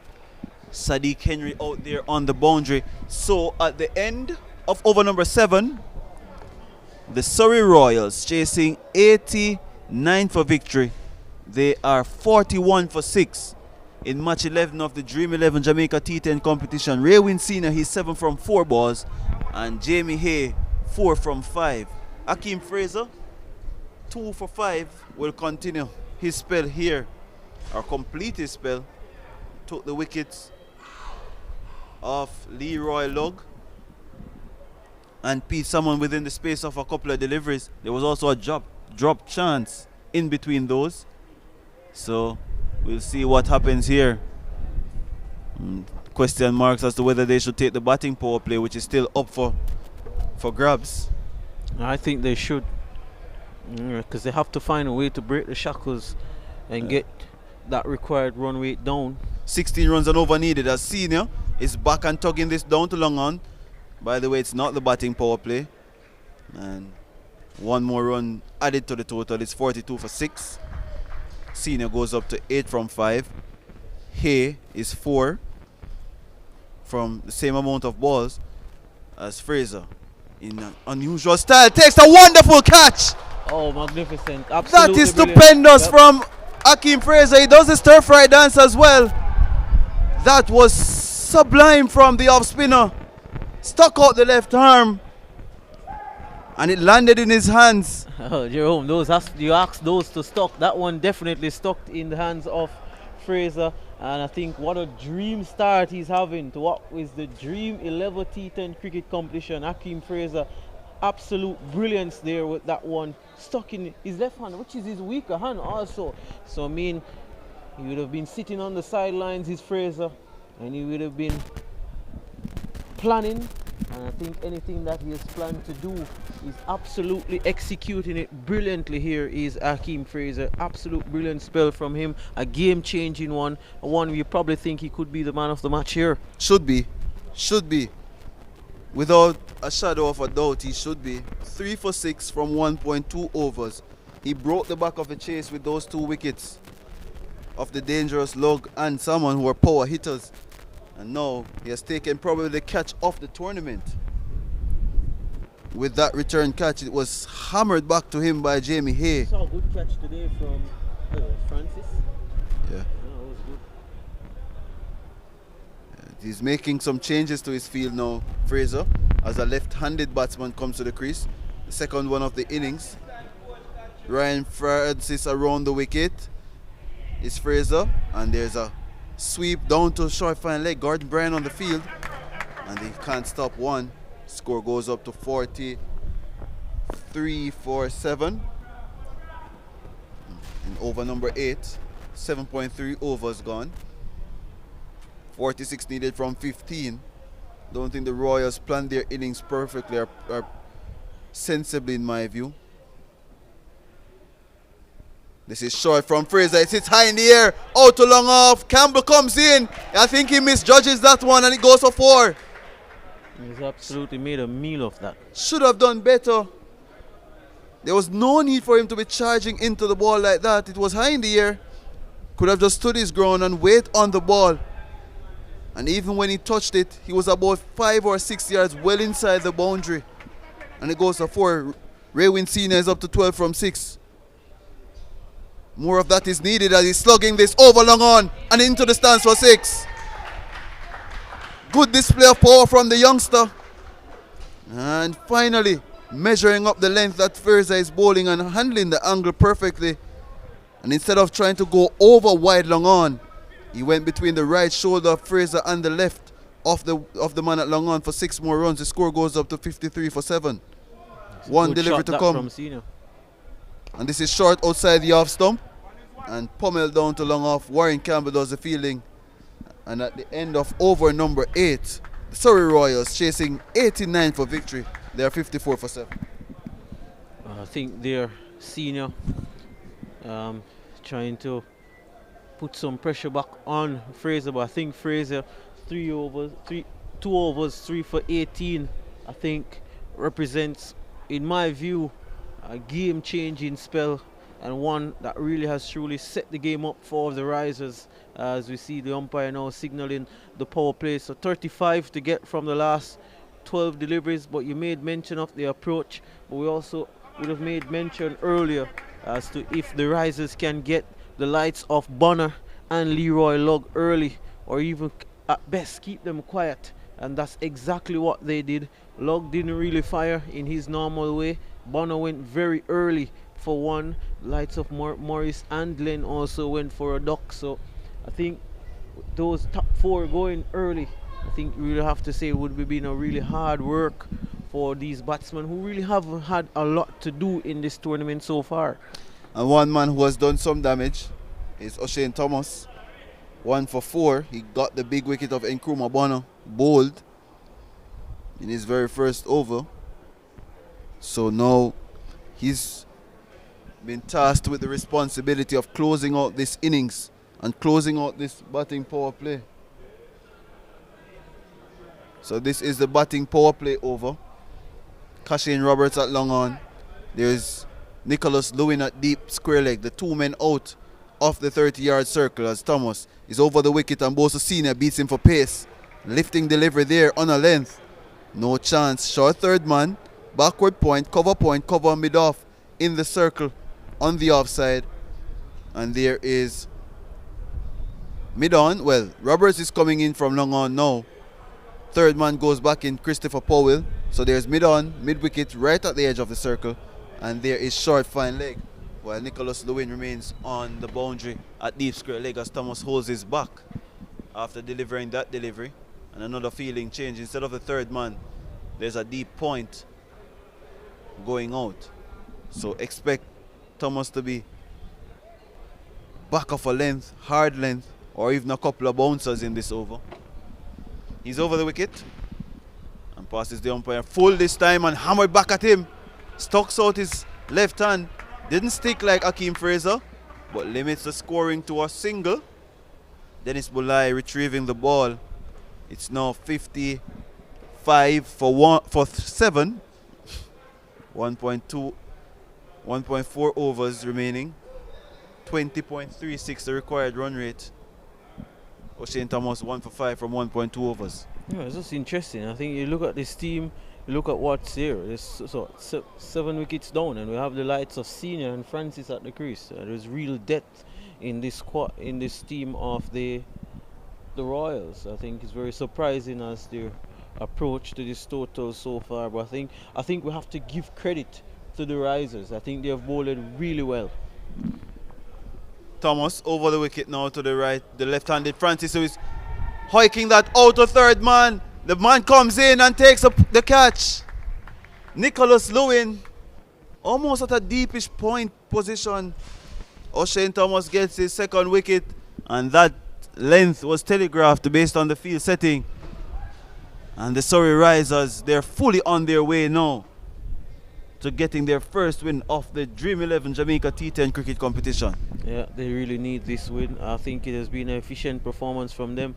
I think when you look at the team, you're always of the view that they can be better than 3 losses that they had before this.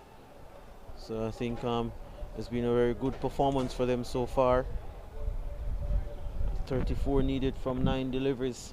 I think somebody has to play a real heck of an innings in these 9 deliveries if they're going to get across the line. Yeah, minimum 4 sixes needed. Ball difference is 25. You have to get 4 sixes at least to give themselves a chance. As Thomas is over the wicket to Senior short and he's crashing that. 1 bounce, 2, 3, and it trickles into the extra cover boundary for 4. Good shot there from Raywin Senior. He backed away, anticipating that length from O'Shane Thomas.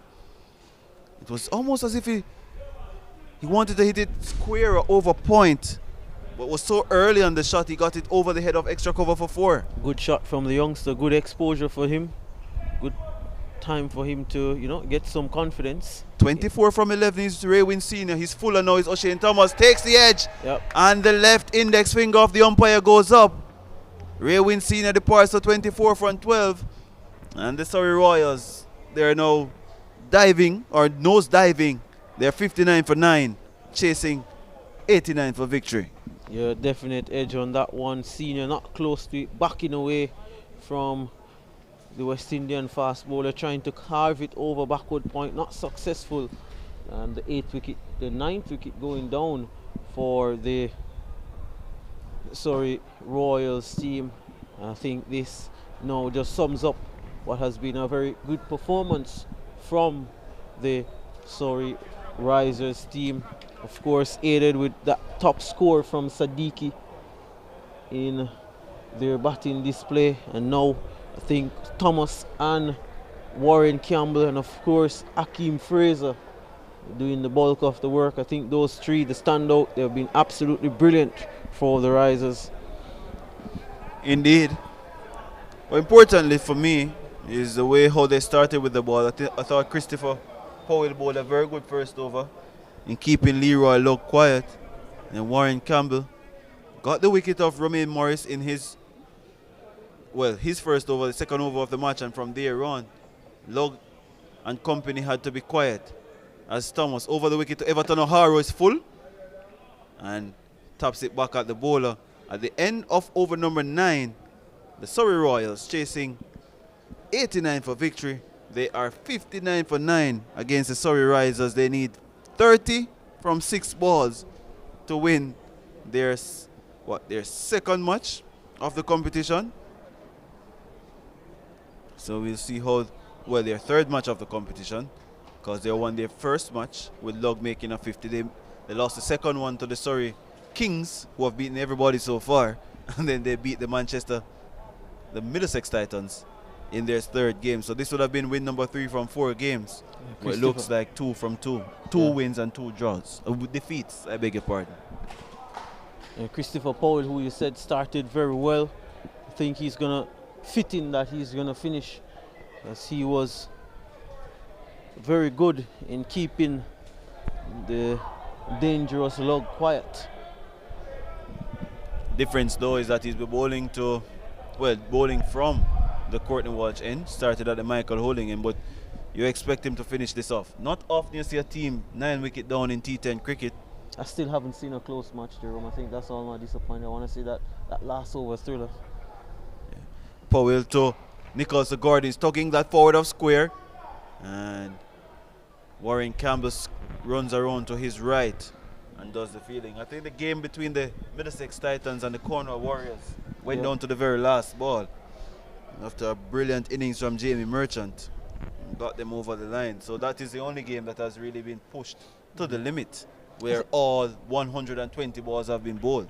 I think with that said though, I think the quality, you have to say, has been pretty good so far from most of the teams. This is down the leg side from Powell. Sounded as if it touched the thigh pad. It was a full toss. Harrow missing everything. 29 from 4 now needed, and it's just about completing the task. Powell bowled a decent second over yesterday after he was carted for 19 by Jermaine Blackwood and Kennar Lewis. I think the 9th over it was. He bowled 6 full deliveries. 1 went for 6, but they were predominantly Yorker deliveries. He's back to O'Hara's full and hits the stumps and touches his hands as well. Loud appeal, the umpire says not out. Another dot delivery.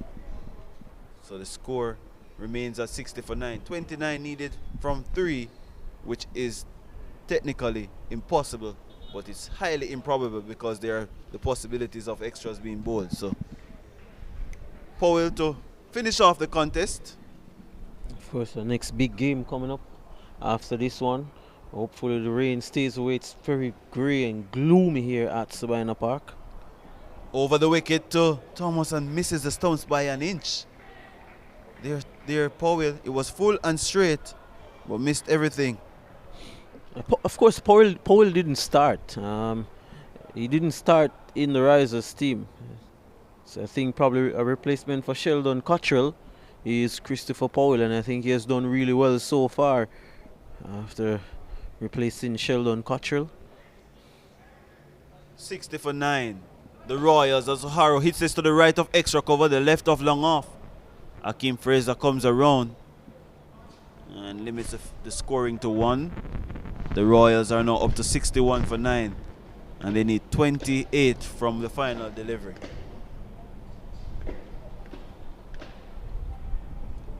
One delivery to come for the Surrey Royals.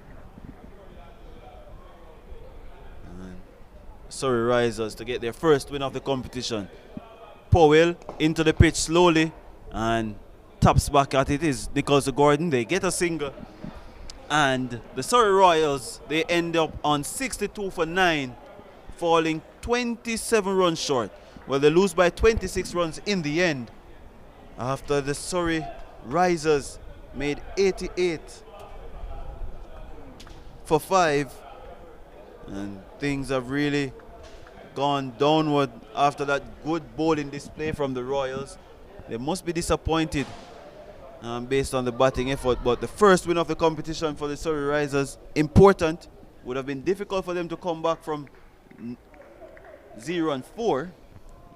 And they've done extremely well now to get their first win of the competition here in the Dream 11 Jamaica T10 cricket competition, as I'll give you the scorecard in just about a couple of seconds. Batting for the Royals, Leroy Lugg opened with Romain Morris. Lugg went for 19. Morris went for a duck off one ball. Nkrumah Bonner was bowled by O'Shane Thomas for 1. Carlos Brown, 1 from 3. Javel Glenn, he made a duck from 1 delivery. Pete Salmon, 1 from duck. From 1 from 4. Raywin Senior, 24 from 12. Jamie Hay, 4 from 6. Ryan Francis, 1 from 2. Nicholas Gord, not out, 2 from 2. Everton O'Hara, 1 from 5 balls. So that gives you a grand total of 62 for 9. The Surrey Royals chasing 89 for victory. Christopher Powell bowled 2 overs, none for 4. Warren Campbell, 3 for 16 from 2 overs. O'Shane Thomas, 3 for 9 from 2 overs. Dennis Bulai, none for 11 from 2. But even though he went for 18 runs from his 2, Akeem Fraser bagged 3 for 18, including 2 wickets in 1 over. Those wickets of Leroy Lugg and Pete Salmon. So that's the end of the first match of the day.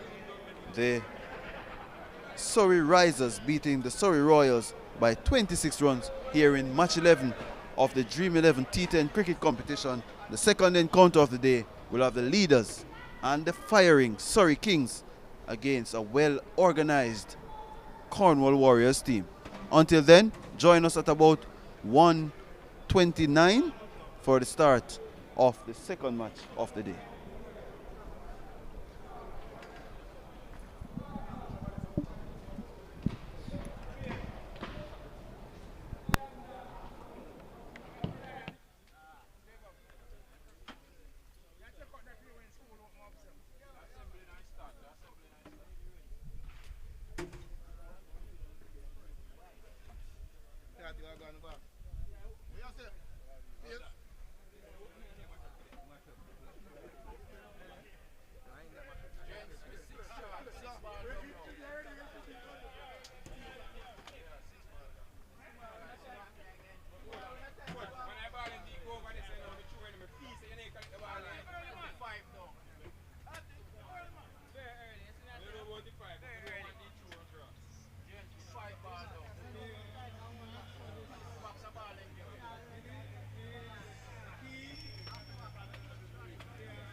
Graduated dog, man.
Check.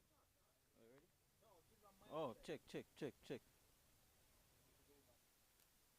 Sorry, risers, sorry, risers, sorry, risers. Sorry, risers, sorry, risers, sorry, risers. That was your fastest speed? That's speed you're going to get. This is not it. This is just Yeah, man, I'm ready, I'm ready, I'm ready. Going in 5, 3, 2. Yeah, shot. Yeah, I'm here with Akeem Fraser, the man of the match in this match. You've been on the sidelines for the last 5 days, probably. You would have seen a lot. What would have you seen from being on the sideline and taking into your performance today? Well, I'm happy to be in the 11 today. I noticed a couple of things. The batters aren't as strong hitting off the back foot, so that was a big part of my plan today, and I'm just happy that I went out there and executed. Do you think there is a place for spinning the ball as spinners in this version of cricket? I think there is a place. It's a bit difficult seeing the nature of the game, but with confidence, I think body language, confidence and aggression as a spinner matters a lot in this, and with proper planning, thinking about the dimensions of the field, it's very possible. Okay, thank you very much, Akeem. Very well bowled today. Thank you very much. Okay, so there you have it. Akeem Fraser, the man of the match. He bowled brilliantly. 3 wickets in his 2 overs to set up what was a very good win and a first win for the Surrey Risers.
Remind them.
Surrey Kings has won the toss and they're gonna field first.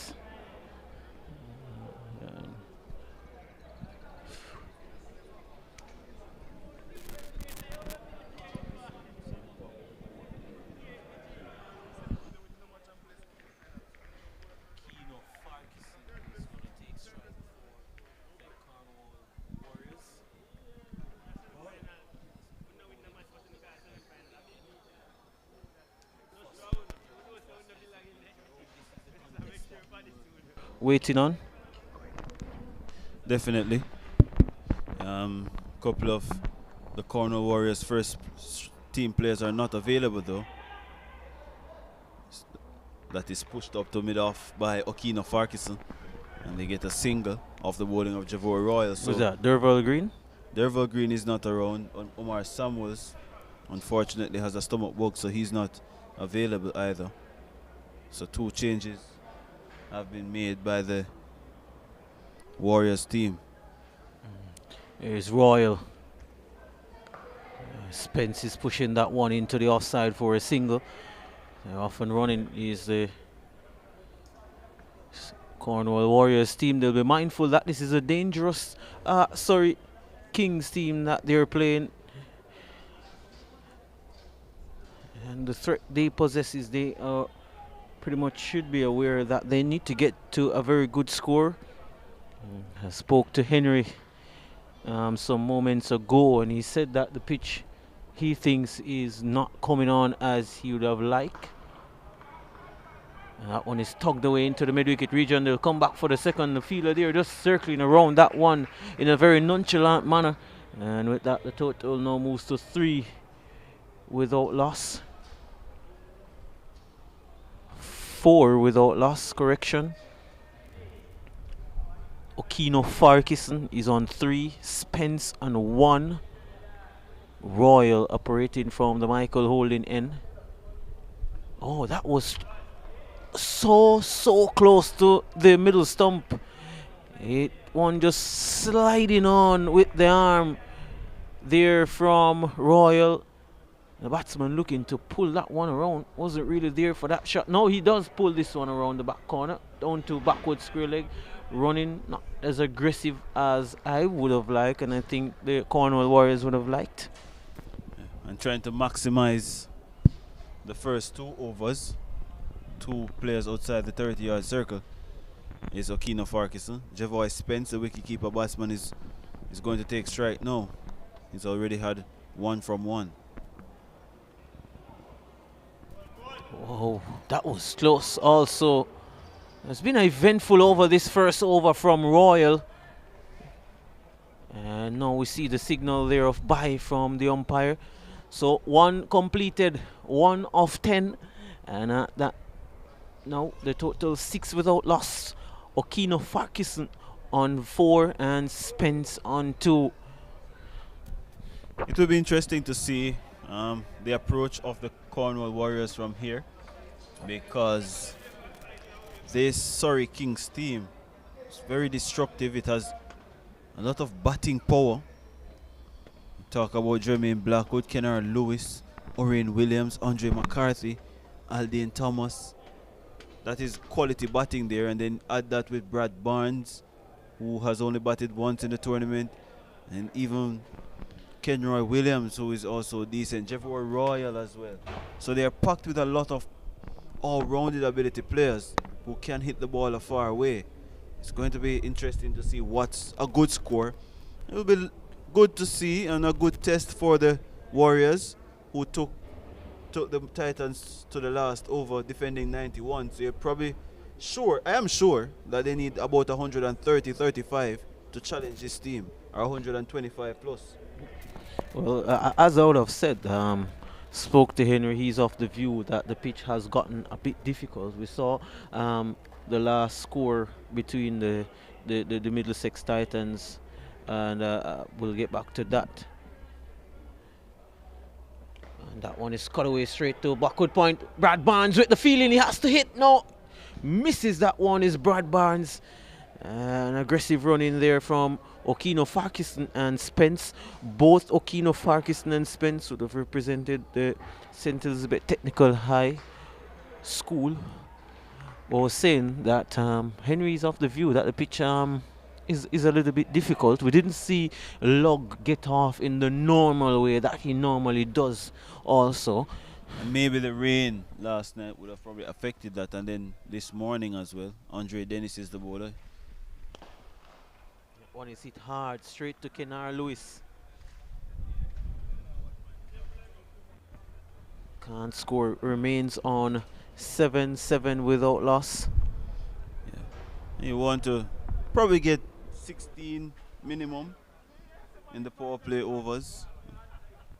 Unlike what the Kings do, they really go hard at you in the first 2 overs to set the game up. That's a sharp delivery from Dennis. He's been good so far. Saw him yesterday. It's a sharp delivery. Just announcing himself. Just reminding Farquharson that I'm here. Just making a statement here with that short delivery back off of the net. Yeah, decent pace as well. Nice carry head high to Alden Thomas, who was about 10, well, not 10, but about 5-6 meters from the 30-yard circle. So that's good pace, good bounce, lively from Andre Dennis, who is actually tall. So using up his frame there. Overcast conditions here will aid the players. Oh, that one is sharp delivery. It's took the outside edge and it's gone one bounce into the third man boundary for 4. Sharp delivery again from Dennis. He didn't know much about that one. Is Farquharson.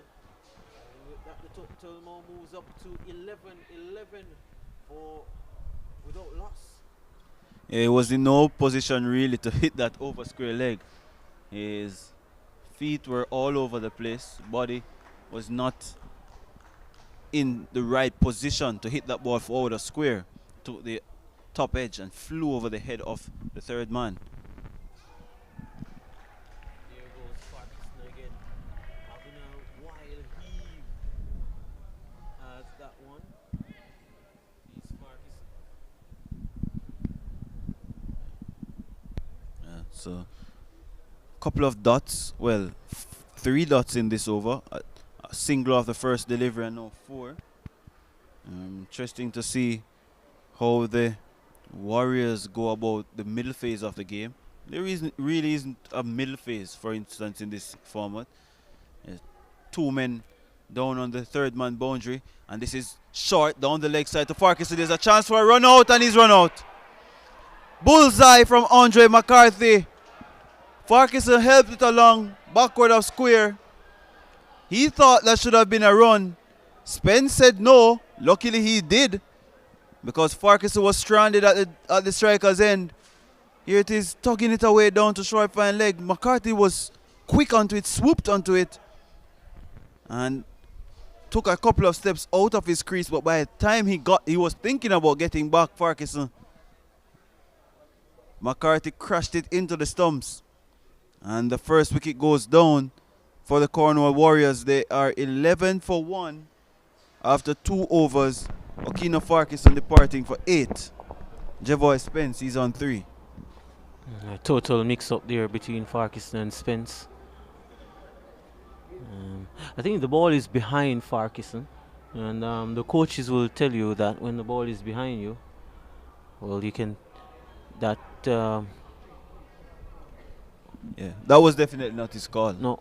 Yeah, that was not his call. And it wasn't a run either, because the ball got to the fielder pretty quickly, and he got a nice bounce as well. You think he was probably a bit unsettled by the pace of Dennis bowling with good pace.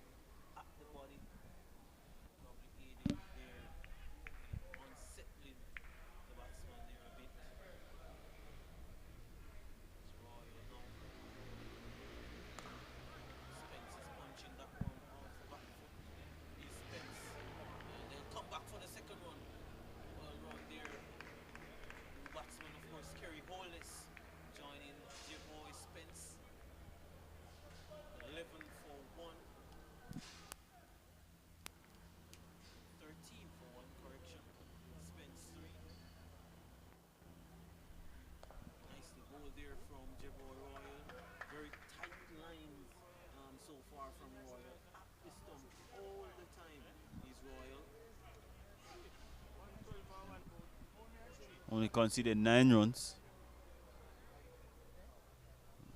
Has to be clear in your plans, clear in your mindset as a player in this format. Know what you want to do. Based on this field, I think the Surrey Kings know that Kerry Holness is going to be eyeing up a sweep shot. Holness is pushing that one into the offside for a single. Single now moves the total to 15 for 1. Holness off the mark. Royal into his second over. Deep backward square leg, deep mid wicket and a long on. That one is nicely bowled. Jermaine Blackwood there doing the feeling at backward point. This is good control shown again, as I said by Roy. And he's limiting the scoring opportunities for the batsmen. He's making sure they score in the areas that he wants them to scoring. Deep mid wicket, long on, deep backward square for Kerry Holness, who I say love that sweep shot. There's been a few scampering between the wickets so far in these opening exchanges. It's expected to be a mouth-watering contest between the Cornwall Warriors team and the Surrey Kings. Well-oiled unit is the Surrey Kings. Is Royal. Spence just telling Royal to wait a bit. We're going too fast. Here's also a good delivery from the left arm spinner. Very good, well bowled from Royal. And as far as Royal, a former West Indies under-19 youth player, now applies his trade in franchise cricket with the St. Lucia. Is it Stars or Zooks?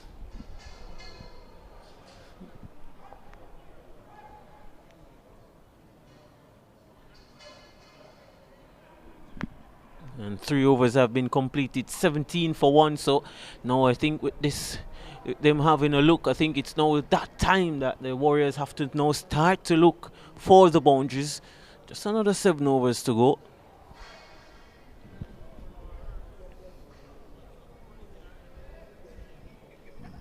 You see Damian Bryce having on the pads. Lights of Ebanks to come. He'll be itching to go. So is Dennis, who's bowled well so far this tournament, is Andre Dennis. That's a nice delivery, nice carry again there to Aldane Thomas, who skips across. He likes them at that height, is Aldane Thomas. Any wicket keeper would like them at that height. Easy, comfortable. Definitely. Just about where you want it to be, or just about waist height as well. Waist height and up. Make your life way more comfortable. Limits movement and diving. Thomas behind the wickets, helping Blackwood with the field, setting down the leg side. And nicely taken there from Thomas, skipping across. Takes that one, signal a wide 18 for the loss of 1 wicket. And it's been controlled by the Surrey Kings. You can see the intensity, you can feel the actual intensity from here. You can see that they have a plan, they know what they want to do, they know what the captain is asking them to do. The bowlers are bowling specifically to the field placements as well. Oh, that's a sharp delivery again from Dennis. Nice bounce, nice carry. This really looks good. Good cricket all around from the Surrey Kings. And a few movements in the field from the captain Blackwood. And much to the delight of the fans here at Sabina Park. That was brilliant. Yep, he's bowling from the Courtney Walsh end, and if Courtney Walsh was here and seeing that kind of display from Dennis, he would be very much pleased. Good delivery. Indeed, that touchdown on about middle and off, and just lifted. Here is Dennis. And a wide delivery. Holness. Holness, just a flashing blade there off that one, giving himself some room. A lot of animated spectators here at Sabina Park for this Dream T10 cricket competition. The quality has been good so far.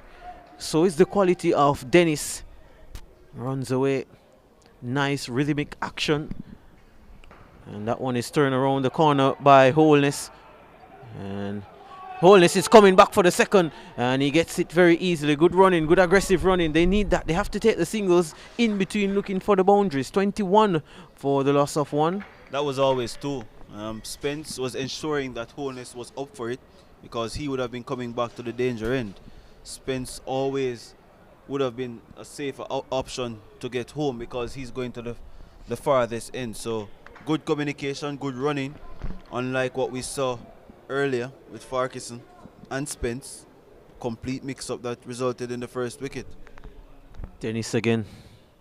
And that one is cut away as he found the gap. That's going to run away pretty close to the boundary. It goes into the boundary for 4. Good shot there from Kerry Holness. He gets his first boundary.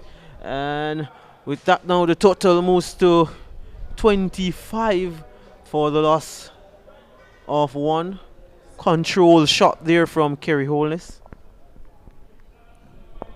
That was short and wide from Dennis. Gave him too much room. Got enough time to free his hands. That's a left-hander's joy there, to slash backward of point. More importantly thing for Holness is that he picked the gap perfectly. Goes through for a quick single there. Nice work. Good aggressive cricket from here. This has been good. We've seen some good cricket so far in this match. Sharp, fast bowling. Fielders with good intensity in the field. Yeah. Good cricket there from the Cornwall Warriors. So they play a lot of cricket, these players, especially in the St. Elizabeth area. And both would have represented St. Elizabeth Technical at some point. Holness, the senior for Spence, who is now part of the army, I gather, is Spence. And setting a field that is uncharacteristic here is Jermaine Blackwood, so there's no cover on the boundary. It's going to be a third man, very fine, long on, mid-wicket in the circle, deep backward square and fine leg. I think it's going to be short here. It is short and it is banged away for 6. Beautiful shot that from Spence. I predicted that one that is going to be short. You could really anticipate that one by what Jermaine Blackwood would have set with the field there. It was short and beautifully played by Jevoy Spence. Good shot indeed from here. Good cricket. Yeah, it was telegraphed, but he picked it up so early, did Jevoy Spence. He rocked back and hammered it backward of square. It almost took Nkrumah Bono out, who was in front of the scoreboard, down to the car park, but it left the bat like a trace of bullet. And Spence is up to 13 from 8. Holness is 9 from 7, 32 for 1. And even though they haven't gotten off to a fast start, the Cornwall Warriors, they are still in a position where they can use the power play over and maximize it and get ahead of the game per se, and then use up the power that they have at the back end with the likes of Damien Banks and Frew, Bryce, etc. Yeah, they have wickets in hand. I think one of the things that teams will be ensuring that they do from here is that they also keep wickets in hand for that launching pad at the end.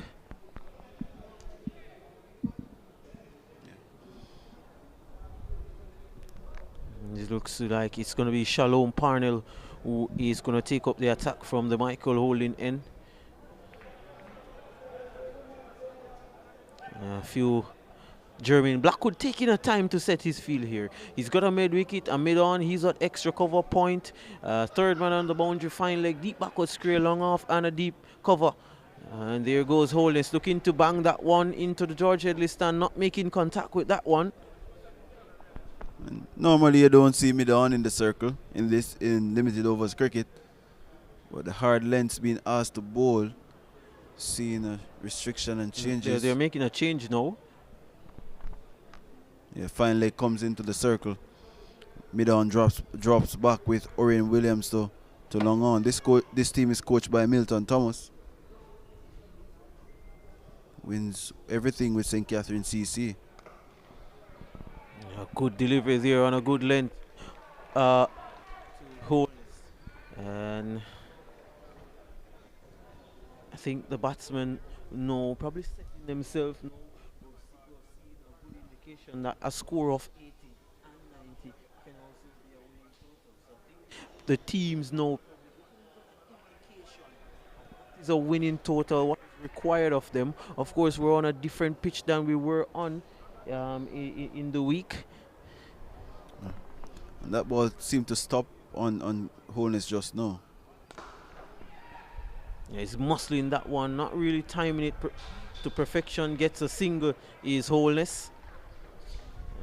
That now 33 for the loss of 1 wicket. To 10. 12. Still in the game, the Warriors. Still in the game, no need to panic. And requirement of them to get up to 120 based on what is in front of them with the Kings batting lineup. So you need to give yourself that opportunity that you can have a couple of bad overs in the field when you bowl, because you almost, well, inevitably are going to be leaking some runs with the power that they have. It's just the amount to play with. Well, Spence has some power. He's bowling full straight, and the wicket are in tatters. A beautiful delivery there from Parnell. The feet of Javoy Spence going nowhere. As I look at the replay, it was full, and Spence, his feet definitely there faster, just going nowhere, not close to the pitch of the delivery at all. And you have to say they're pretty poor from Spence. Well, two for 33 is the Cornwall Warriors, and Parnell gets his first in his first over. Yeah, it was nowhere close to the pitch of the ball. Ball hit middle stump, but his feet were nowhere close to the ball. It shaped back a little bit from Parnell, actually. It touched down just on and about off stump, middle and off stump, and came back in. And Spence beaten comprehensively. Andre McCarthy is coming out to do battle. And good stuff so far from the Kings. They have planned well and they have executed well. The opening bowlers, Royal, fantastic. Andre Dennisy has hit hard lengths throughout. A couple of miscued boundaries, but other than that, it has been pretty quiet. And the Warriors are under pressure here, almost halfway through the innings. And they're just at 33 for 2. I mean, everything of what the Surrey Kings has dished out so far has been good. I think they look like the team for me. They look it. A team full of resources in every department. Here is Shalom Parnell, full delivery outside the off stump, angling across the right-handed batsman. Of course, the new batsman, Andre McCarthy. And of course, have to make the distinction that it's not Andre McCarthy that plays for the Jamaica Scorpions, but Andre McCarthy that plays for St. Elizabeth Parish.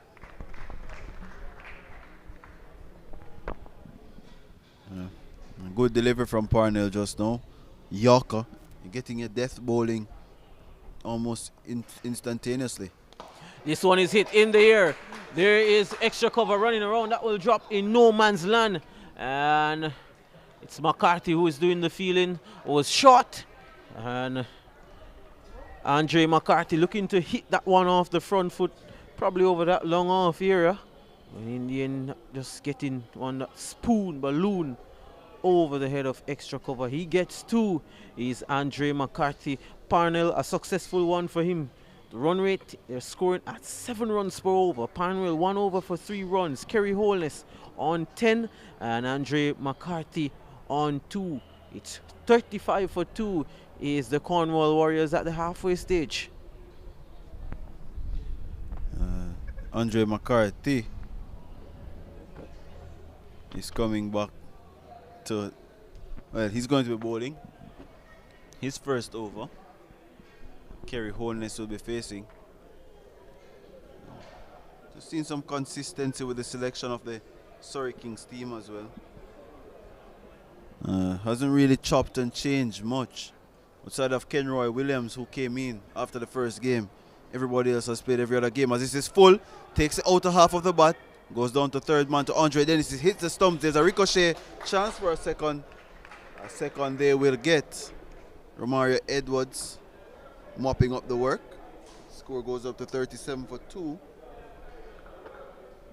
And Kerry Holness is up to 12. Andre McCarthy, the batsman, number 4 in his back. He's at the non-strikers end on 2.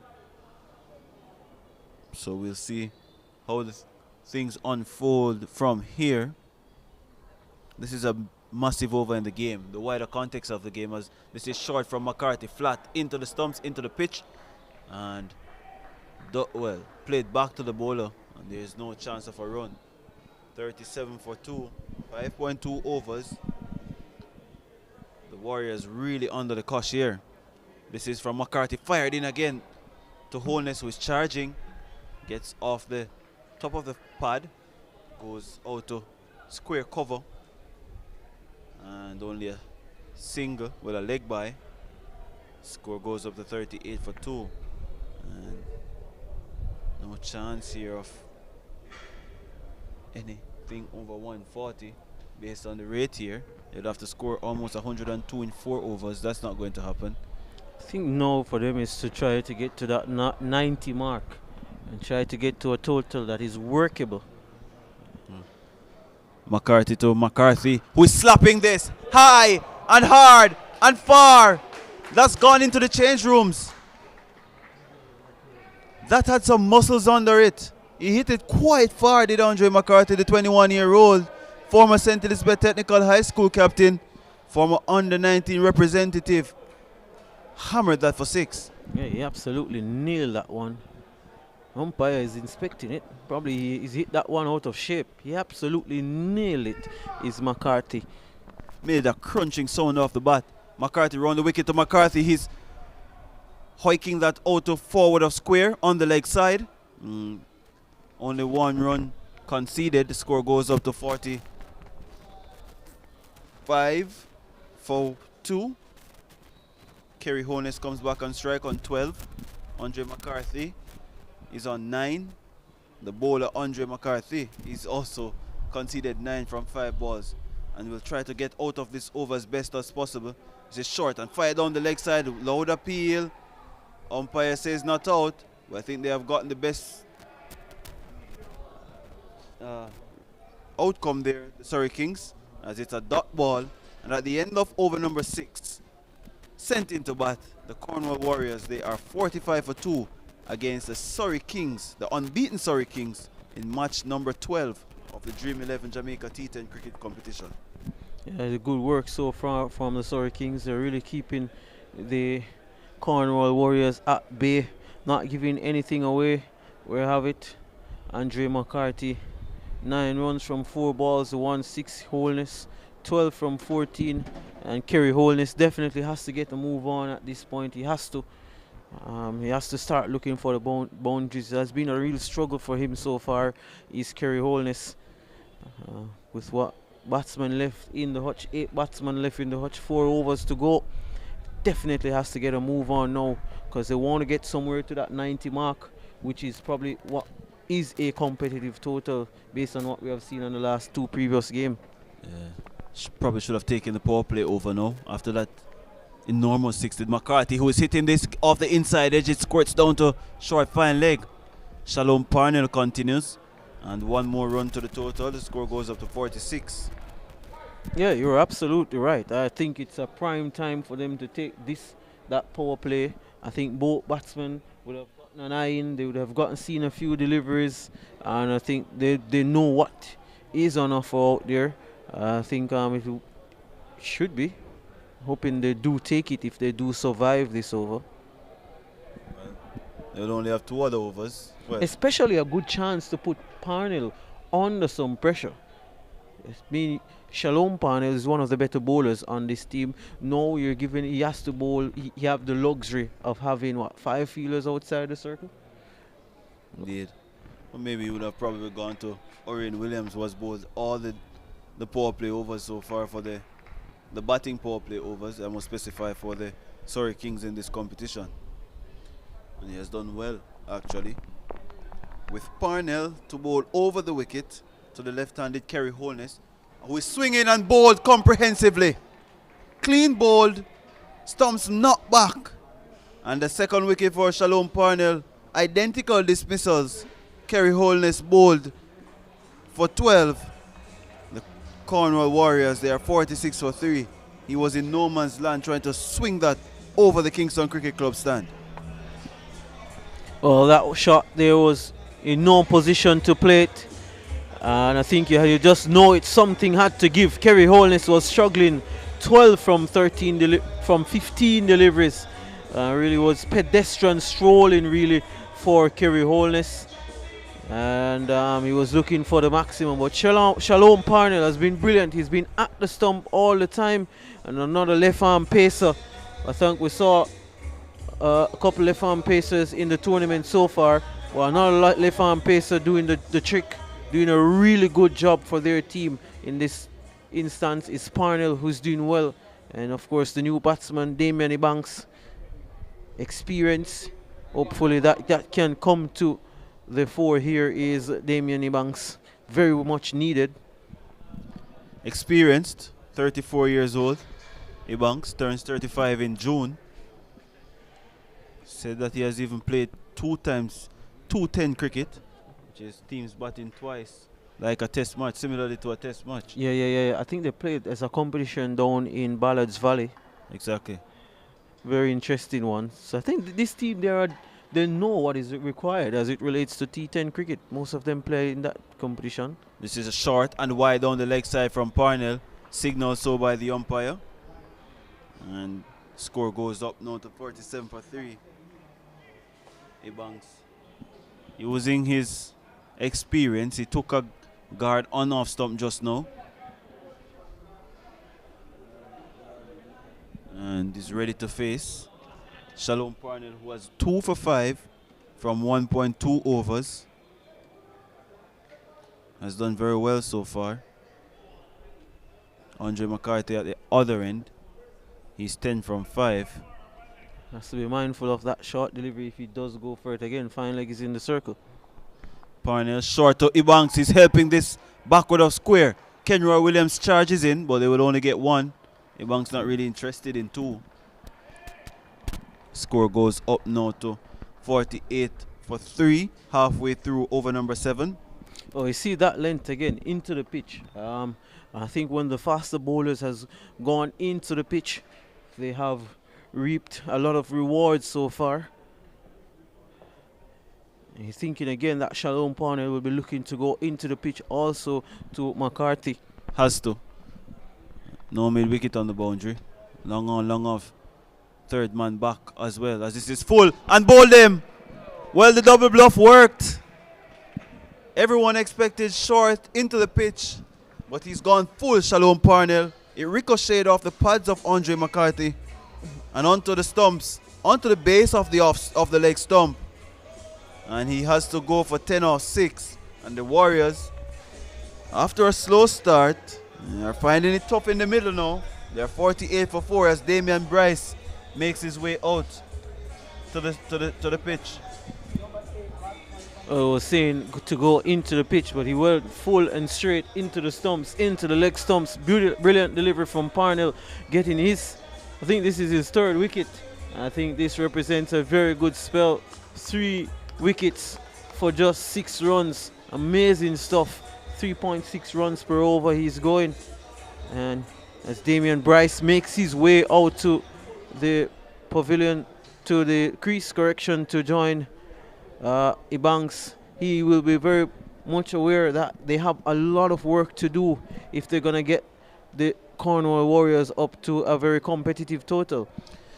And Bryce would have started at the top of the order in the first couple of games. Slid down in the 3rd game, didn't bat. Wasn't required really.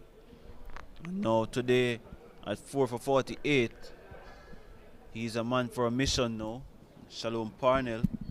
Fantastic figures, 3 for 6 from 1.4 overs. And left-arm bowlers are always a worthy contender in T20 cricket. A dime a dozen in the world, so they're always required. And T10 cricket, I must add.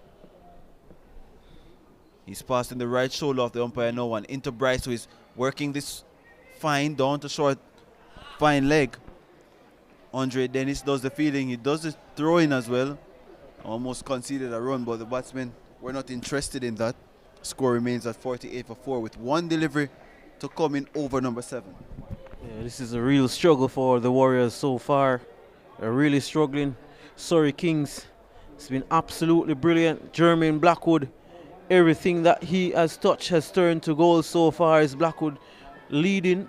Of course, Jermaine Blackwood is West Indies Test vice captain and showing his prowess here in this T20 competition. Would have captain Homewood at some point as well. He's over the wicket. Is Parnell, and this is pushed out to square point on the boundary. They're thinking about who. Bryce is electric between the wickets. He gets home with time to spare, and the score crosses 50. Well, it's on 50 now. 50 for 4 at the end of over number 7. Damian Bryce 2, and Damian Banks. They call him what? Daddy Man? He's on 1. Yep, Daddy Man. Wholesale name for a very long time. You know, he has to be better. He has to be the man today. And he has to be a daddy also to lead this team to a score of around 90.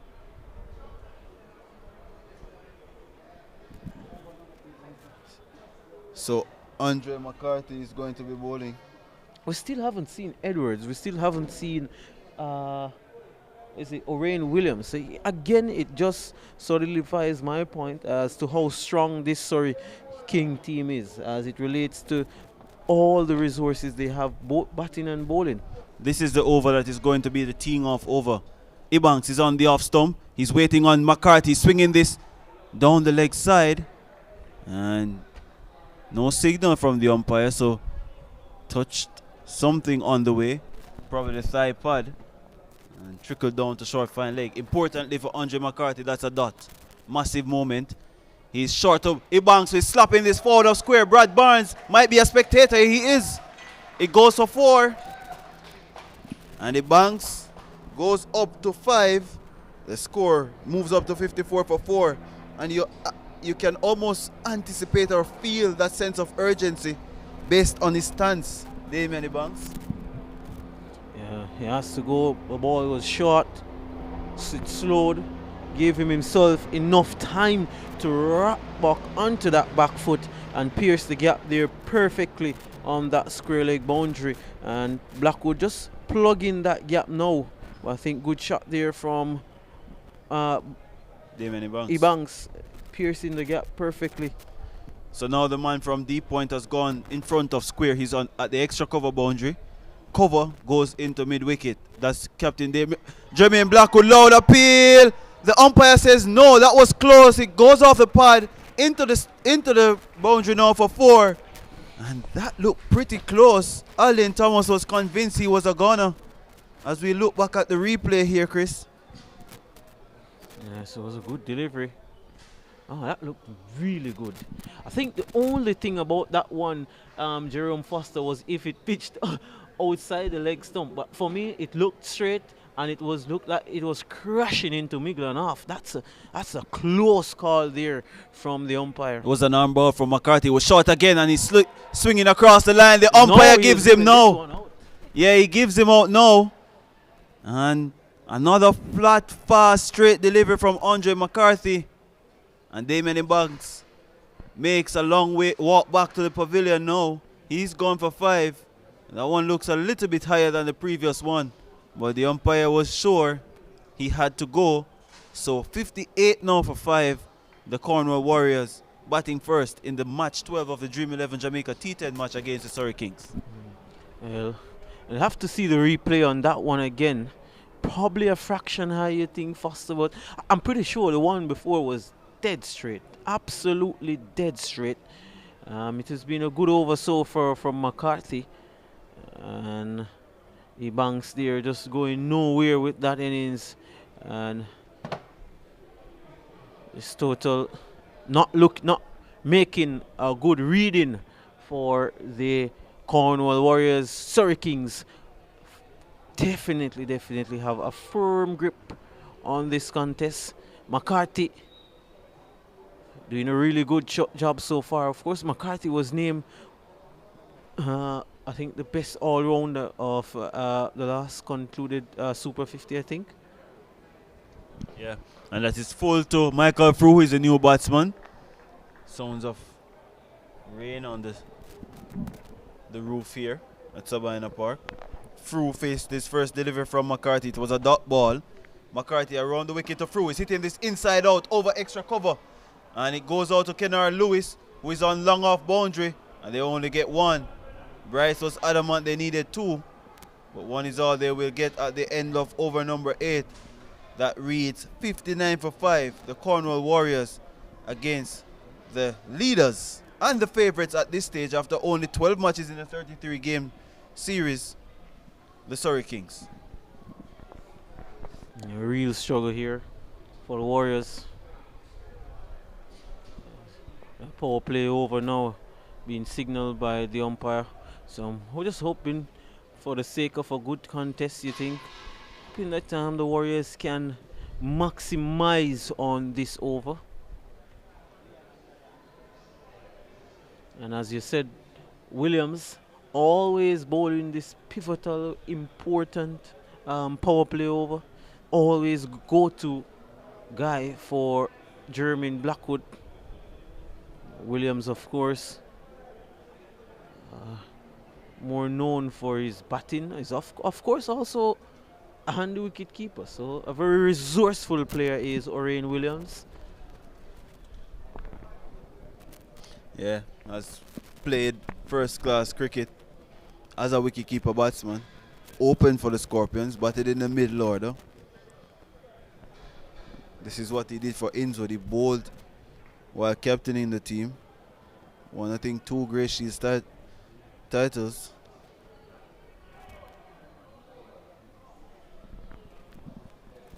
And field placing is a little bit suspect here.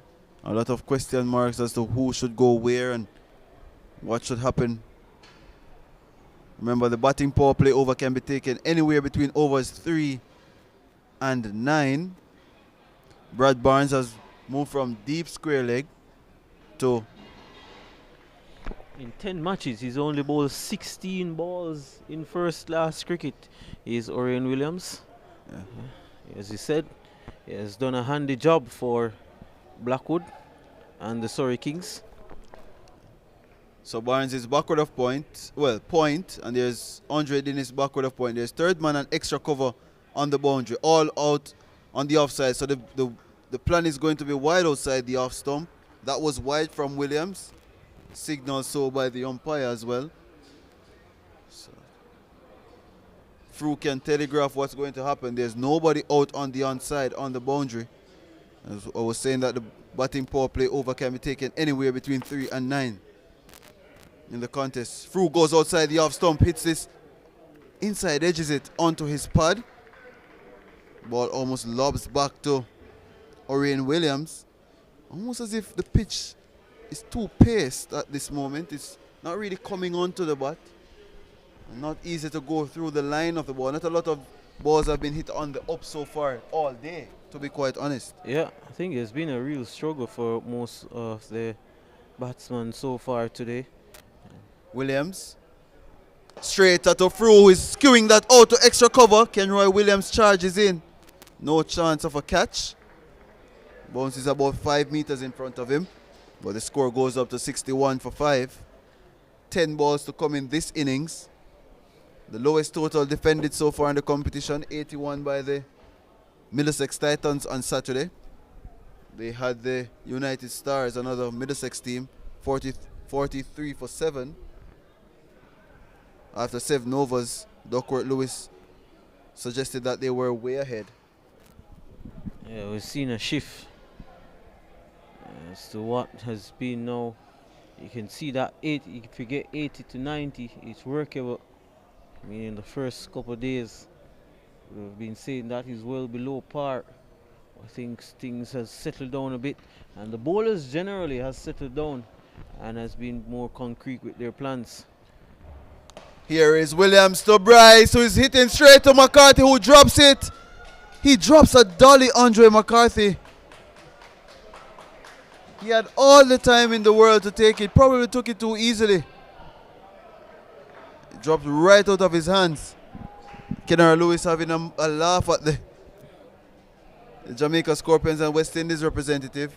That should have been taken. Yeah, I've seen him drop a few dollies before for the Jamaica Talawas, but I think at his level, the level of cricket that he has played in the past, that he has to take those as an easy catch. Couple of the Middlesex I think Titans it goes to show players in you the that stand. the pitch is not really coming on. Yeah, that's off the face of the bat over extra cover. It should get close to the boundary. And Kenroy Williams does the fielding. Limits the batsman to 2. Score goes up to 64 for 5. Fru going inside out. That's actually hitting into the areas that the Kings want them to hit in. The protection out at extra cover and third man. Williams to continue. This the power play over straight at Fru. That's straight up in the air. Lewis calls. McCarthy looks. Lewis calls and he takes it again. McCarthy had no interest in taking that one. Lewis basically came from mid-on to mid-off to take the catch. He was right there, but he was adamant he had to take it, especially after the miss-up from McCarthy.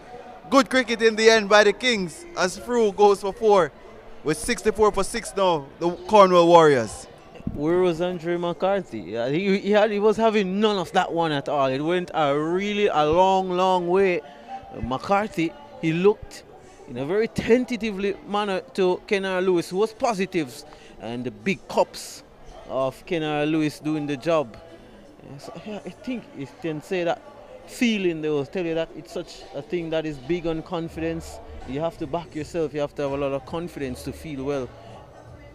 Yeah, quality on show. That's good quality catching actually from Kenara Lewis, as Brian Gale was yet to bat in the tournament. Hasn't had a bowl either. Walks out at number 8. Very talented player was Brian Gale at the youth level. Yeah, it's a real surprise for me. Just wondering what is happening to his cricket, his development. A real standout in youth cricket. Orion Williams over the wicket to Bryce, so he's swinging at that. Called a wide by the umpire. The ring of fielders on the offside and extra cover out on the boundary. Third man as well. Remember, we're in the batting power play. One delivery to come. Yeah, Bryce has to get onto that off stump. He has to make that adjustment to go over to the off stump. I think now he looks to be in about middle stump. Has to go onto that off stump. He waits on Williams. Has zero power in that shot. The ball trickles up to Jermaine Blackwood at extra cover. And the end of over number 9. It's 66 for 6. The Cornwall Warriors, they're really struggling here to get a formidable total on the board against the leaders, the Surrey Kings, who won the toss and inserted the opposition. Yeah, look at a few bowling figures here for the Surrey Kings. Andre McCarthy, 2 overs for 14 runs, 1 wicket. Orain Williams, the 1 over for 10? 7, correct, yeah. So I think it's been really good work. All the bowlers has answered the call for Jermaine Blackwood. They all have delivered. And I think that's just crucial, that you have all of your resources firing. Yeah, this is an interesting move by the captain. Kenroy Williams, the leg spinner, will be bowling the final over. Interesting. Some amount of trust there from the captain, Jermaine Blackwood, who is marshalling his troops. Has taken what? 48 overs so far to bowl 9 overs. Especially with the left-handed Bryce, and I think you have the options of Edwards. It's an interesting call from the captain. So he'll be hitting towards the mound side. Damien Bryce, I would anticipate. This is short from Williams, and he's pulling that. Got big on him, really. It was almost like a bouncer to Bryce. They get a single. The score goes up to 67 for 6. Yeah, one fired in by the leg spinner. Not want to give the ball any ear at all. Was short, tucked up Damien Bryce. Bryce played for St. Catherine. Also played for Manchester. Been on the move a lot is Damien Bryce. Now representing Trelawney. 3 men out on the square leg boundary. This is short to Brian Gale. He's hitting this dead straight over the bowler's head. But Javor Royal comes around from long on to do the fielding. And score limited to 1, up to 68 for 6. 4 deliveries to come in this over, the final over of the first innings of match 12 of the Dream 11 Jamaica T10 cricket competition. Everything going right for Blackwood and his men. That's tapped away into the offside by Bryce. That is rather unbelievable. Last over, 3 balls to come. Damien Bryce taps it into the offside rather than trying to throw the kitchen sink at the ball.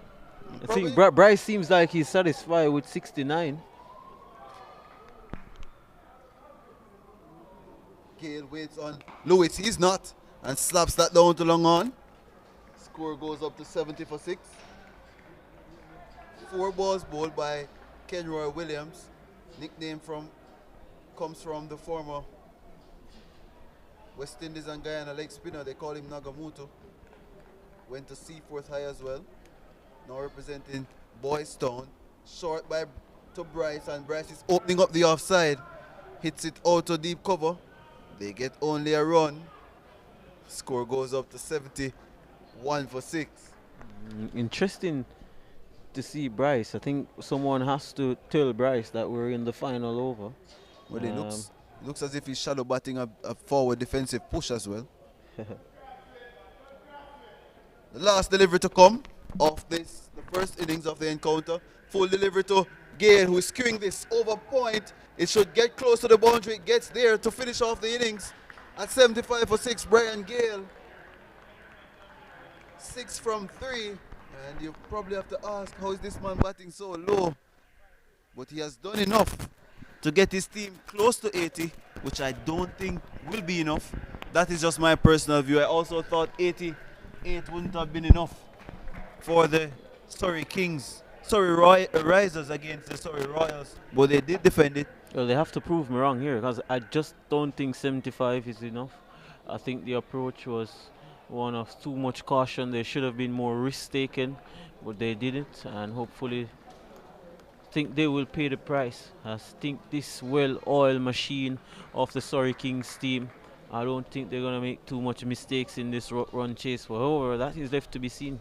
Yeah, and as we run through the scorecard here, 75 for 6 made by the Cornwall Warriors against the Surrey Kings. Okino Farkis made 8 from 9. Javoy Spence 12 from 9. Kerry Holness 12 from 15. Andre McCarthy 10 from 6. Damon Ebanks 5 from 5. Damon Bryce 7 from 7. Michael Frew 4 from 6. Brian Gale 6 from 3. Only 4 fours and 2 sixes conceded in 10 overs by the Surrey Kings.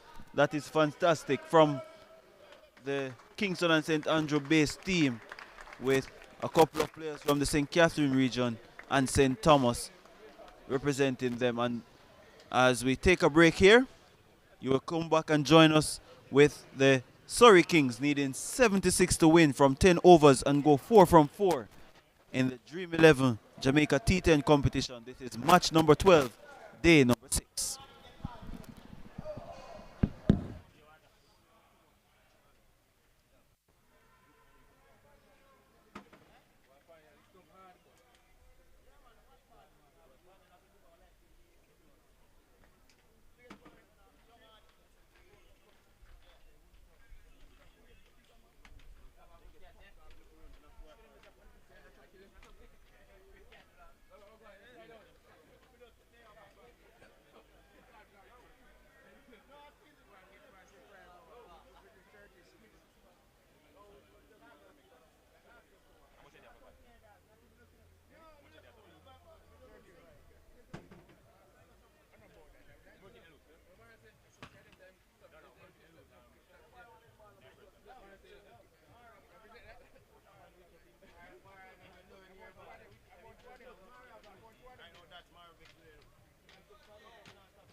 getting accustomed to what he has to offer.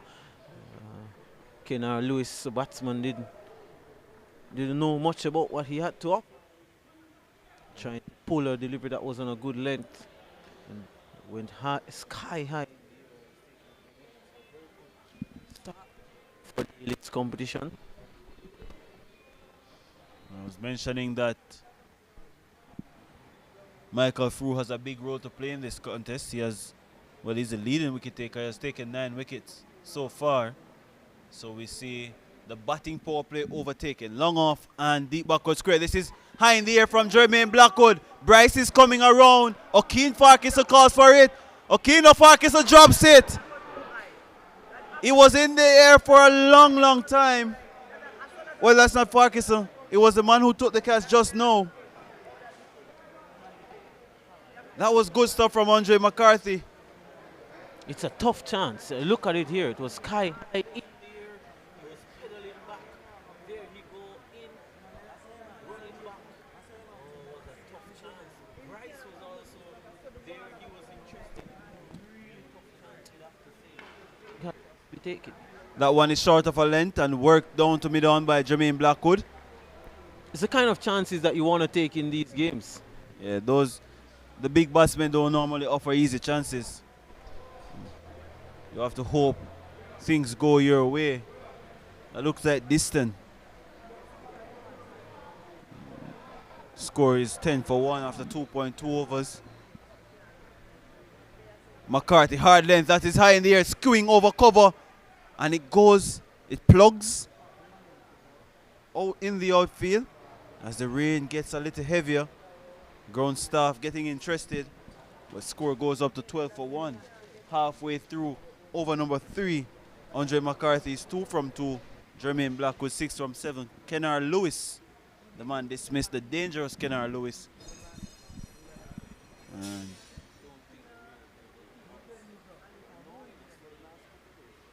this is short from McCarthy, and that's over. The Kingston Cricket Club stand for 6. Picked it up pretty early. Got the length he was desiring. Andre McCarthy facing his namesake, not related. And dispatched it for 6. 18 now for 1. Short delivery there from McCarthy bowling to his opposite number and just helping that one away. Over backward square leg. Nice shot will do McCarthy a world of good. Will really lift his confidence. He is a major player that has not fired as yet. Definitely looking to take the team across the line is McCarthy. Not much animation on the field from the Warriors. Still believe they have started well. 18 for 1, 2.4 overs. McCarthy over the wicket to Andre, who is clipping this out to forward of square. It goes all the way again for 6. Well, it goes one bounce, the umpire says. Just inside the boundary. And good use of his wrists there, Andre McCarthy. You see the rain that has come down the pitch now, probably aiding the ball to come on to the bat a bit better. McCarthy just playing through the line of that one and tugging it nicely over mid-wicket. 22 for 1, 2.5 overs. McCarthy goes inside out, over extra cover, it's high in the air. Now it's Farkisser chasing. He has no chance and limits the batsman to 2. Good return, good strong return to end over number 3 at 24 for 1. That's the end of the batting power play. At the end of the power play, the Kings, they took 16 runs from that over and the score is 24 for 1. They need 52 from 42 balls, a required run rate of 7.43. Jermaine Blackwood, he's on 6 from 7. Andre McCarthy, 14 from 5 with a 4 and a 6. No boundaries yet for Jermaine Blackwood. I think Andre McCarthy here being very aggressive in his approach, not really leaving anything. Probably ensuring that he does the bulk of the scoring, take advantage of those power play. Don't want to leave it for too late and then in the end making a match of it. He's come out very aggressive. They need to be 34 for 1 at the end of the 5th over and to be on par with the Duckworth-Lewis score. The Surrey Kings.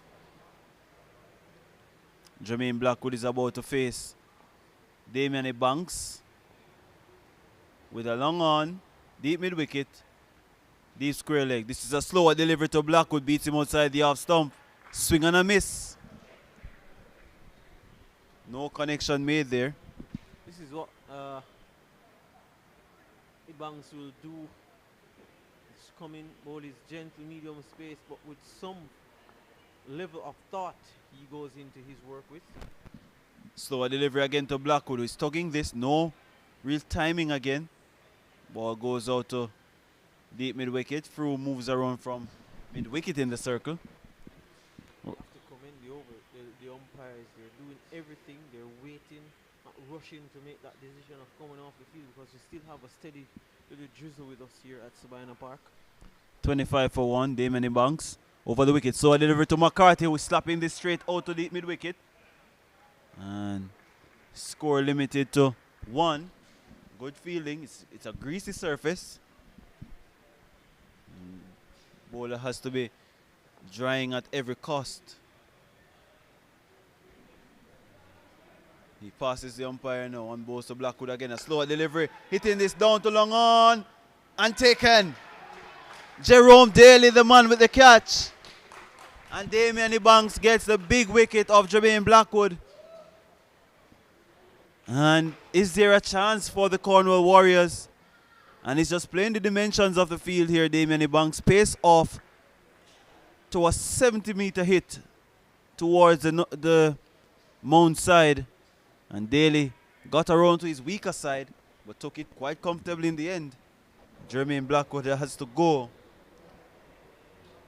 And the Surrey Sixers, the unbeaten Surrey Sixers, the favorites in the competition, they are 26 for 2, chasing 76 for victory.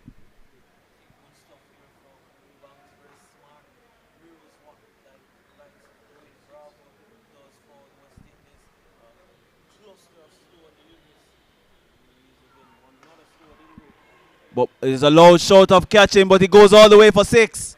Andre McCarthy pace off. His top hand came off as well, but the ball went sailing over the ropes for 6.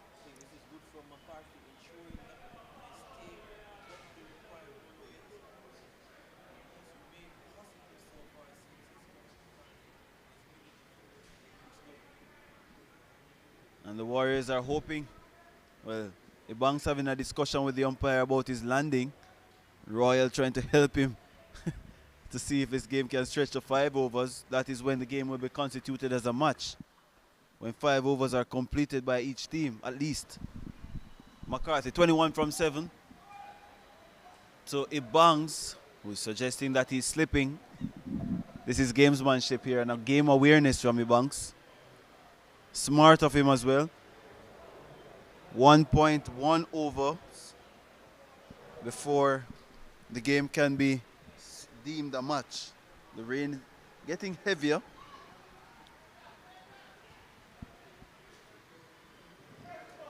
Interesting to see what will happen.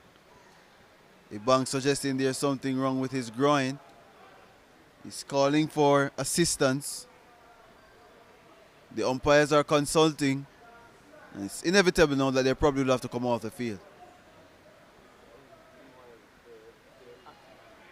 Banks suggesting that he has gotten injured. Yeah. Well, he's asked for a change of footwear. And he's willing to do everything, sacrifice everything to drag the game out as long as possible. See if the inclement weather can play a role. These umpires are adamant they're not going to come off the field anytime soon.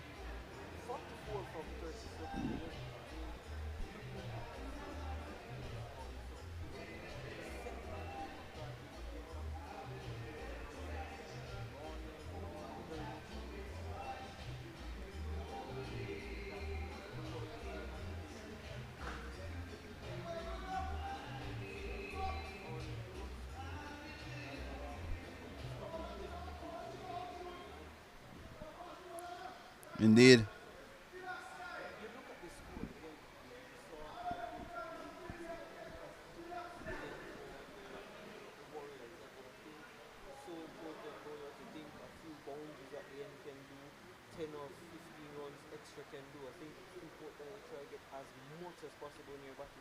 Ebanks to complete his over. That should be a wide. Wide is called. 33 now for 2. 6.1 overs to bowl. 37 balls, 43 runs. Drivers see the Surrey Sixers. We have said that so many times for the duration of this competition. They have been unbeaten. Planning has worked out well. This is push to mid wicket. Quick single. Fiery return from Michael Frew. And they get a single at the end of over number 4. At the end of over number 4, the Surrey Sixers chasing 76 for victory. They are 34 for 2. Andre McCarthy on 22 from 8. Javor Royal yet to take strike.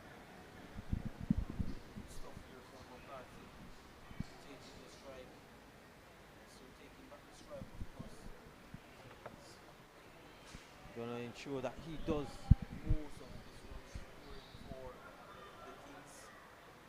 So I think a very good sign for the Kings that next batsman get amongst the runs.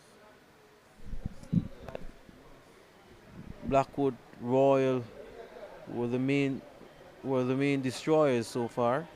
I think no McCarthy coming to the fore. Michael Frew, the leading wicket taker in the competition. 9 wickets in 3 matches. By the way, Nicholas Gordon is also on 9 wickets. O'Shane Thomas is the next best with 6 from 4 games. Frew over the wicket from the Courtney Walsh end to McCarthy, who is trying to hammer that forward of square, takes a toe off the bat. And the ball trickles back to the wicket keeper. Leroy Lugg leading the way. Well, not really. Sadiq Henry is leading the way. I'll get that corrected for you shortly. Leroy Lugg has 120 runs from 4 matches. Sadiq Henry has 110. Alwyn Williams has 105. And Kennard Lewis, who was dismissed cheaply, he has 103. Through to McCarthy's cut that away straight to point. No run. Hit with some amount of pace from McCarthy. Little bit of a drift there from Frew as well.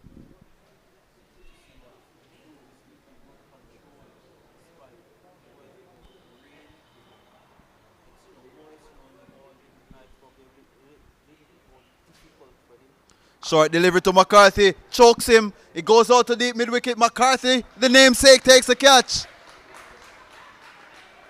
Good catch. Good bowling from Michael Frew, anticipating what was going to happen. Bowled it flatter and faster.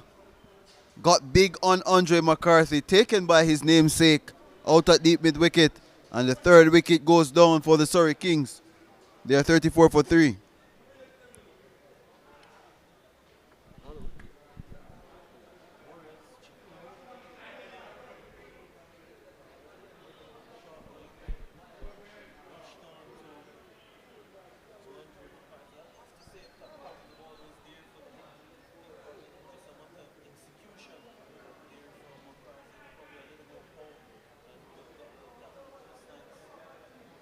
Yeah, don't think got on top of the ball.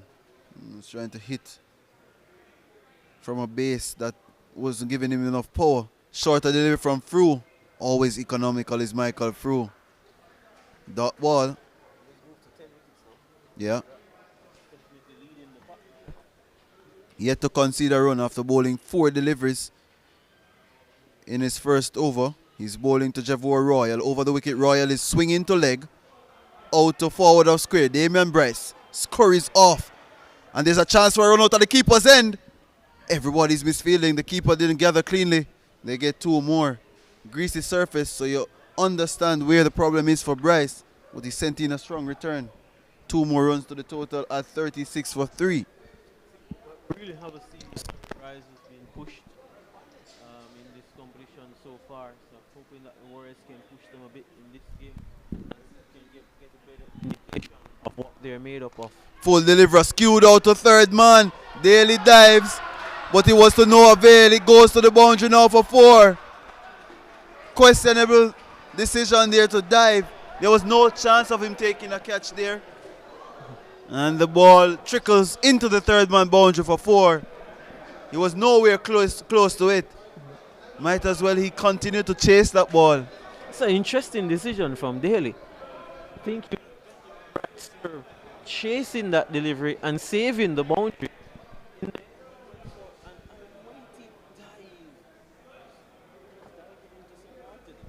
Well, it's wet. He was nowhere close to that. Nowhere close to it. It's a strange decision. So at the end of over number 5, the Surrey Kings chasing 76 for victory. They are 40 for 3 after, well, with Javor Royal on 6. Orion Williams, he's actually the new man. Yet to face a ball. He's going to be facing Damian Banks. The Kings need 36 from the last 5 overs.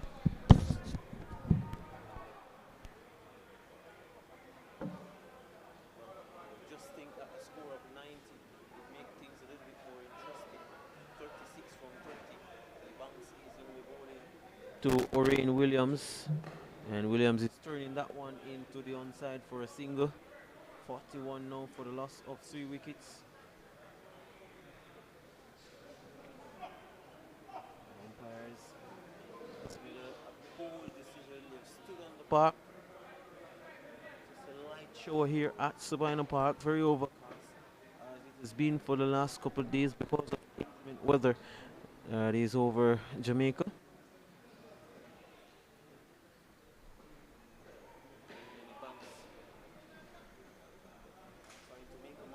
One 35 from 29 deliveries.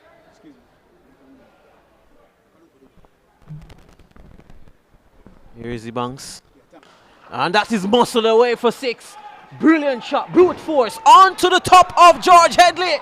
That's a massive blow from the former West Indies under 19 youth player Javor Royal. He's absolutely nailed that. He packs the punches, Royal. That's 6 anywhere you think in the world. Massive blow from Royal. 47 for the loss of 3 wickets. Massive blow there. Yeah, the MCG is probably the biggest stadium in the world. That definitely would have cleared it. Yeah, that went a long way. It went on top of the George Hendley stand. It's a huge hit that side. Almost went to Holy Trinity. It's far. He's hit muscling that one to mid-wicket. Gets a single. 48 now for the loss of 3 wickets. The equation has changed drastically with that hit from Royal. Now 28 from 27. Brings Williams in to strike. And Williams is hitting that straight to mid-wicket. Another drop catch. So they really haven't helped themselves in the field. The Warriors, you'd have to say, a very small total, but we've seen a few blemishes in the field. And I think at this level, and when you're trying to defend a score of 78 in 10, you really have to do a better job fielding. Yeah, and it's the same man who put out that audacious dive, Jerome Daly. He's been moved now, the ball is following him. And I saw through signaling initially when they took the single to him, the ball before, that they probably need to move him with Kerry Holness. I can tell you that ball could be going to short third. Yeah. Well, he took a catch already, actually.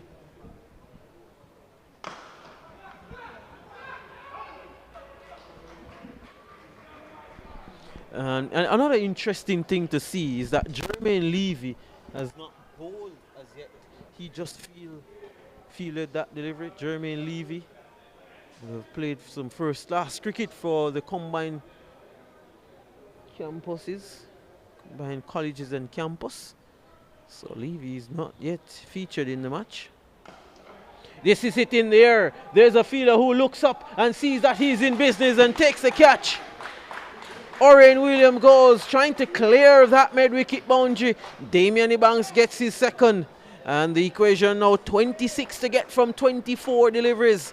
4 for 50 is the Surrey Kings. What do you make of that? Are we having a game on our hands here, Foster? Maybe. Maybe it's good bowling from Ebanks. No pace on that delivery. Orion Williams had to generate all of that. But good catch in the deep as well. It was in the air for some time. That's what I'm saying, that 6 from Royal makes things a totally different reading when you look at the end of this over now, because it could have probably read another 32 to get from 24. It's 26 to get from 24. I think a really splendid over has to come from somewhere. I spoke about Levy, and now here he comes. Probably a bit too late. He bowled a poor first over, the very first over of the contest in his first match. And since then, he bowled in the second game, but was dropped for the other game. Now he's back in the team, so let's see how things stack up here for him. He bowled a new ball in the very first game, conceded 17 with a plethora of wide deliveries. Well, I can say today for you, tomorrow for me. That is what probably Levy now has an opportunity to redeem himself, and I think an opportunity to turn a game on its head. 26 needed from 24 deliveries.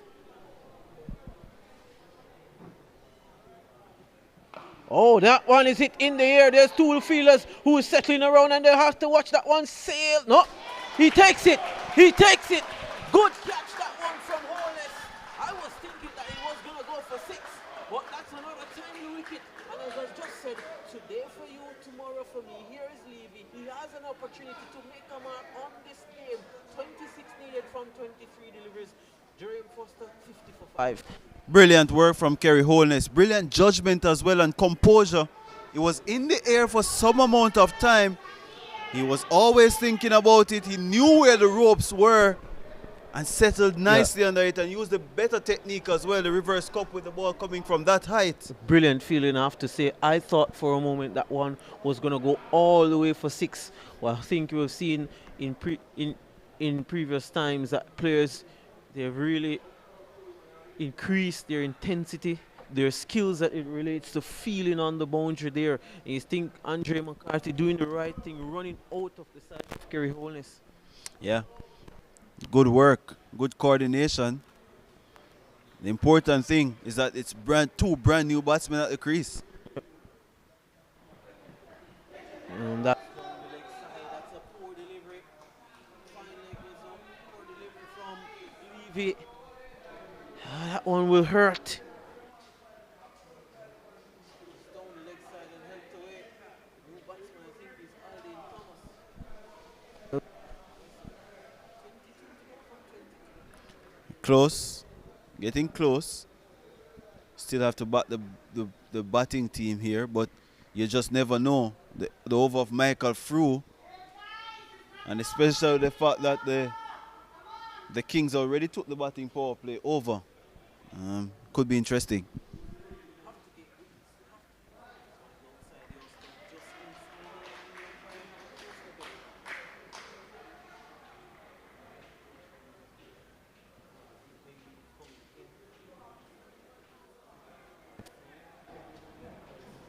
I think Better he's a bit, adjustment. yeah, Yeah, his better mind adjustment.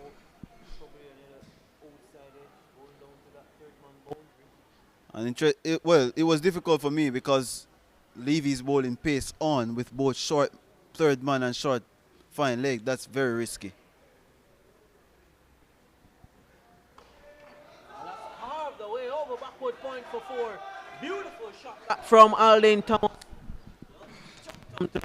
Pounced on it. And that will easily shock any nerves there in the camp of the Kings. Nice shot, 2 boundaries for Aldin Thomas. He's on to 8. It was wide shot, he's packed it. It doesn't matter where the fielders are when you bowl that poorly. Such a badly lined delivery. And gave the Aldin Thomas all the time in the world to crash that to the boundary for 4. The second boundary of the over.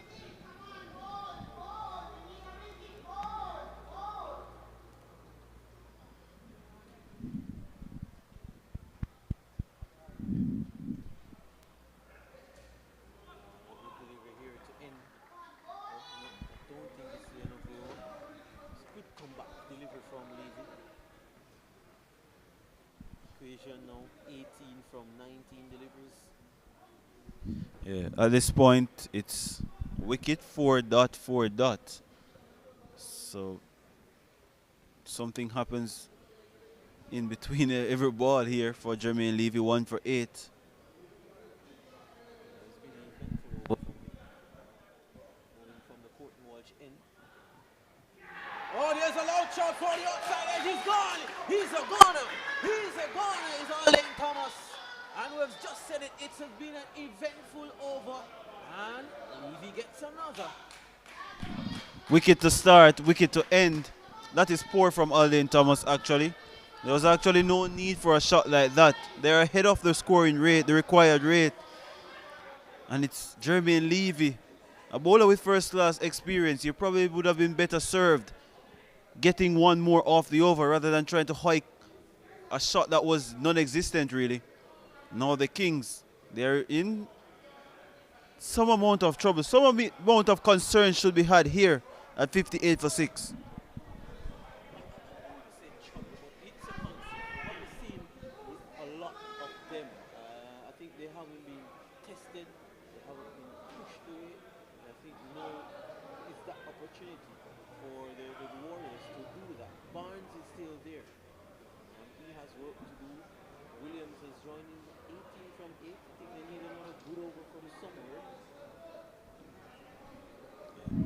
This is the over. This is the over that could be the match-defining over because it's going to be Michael Frew.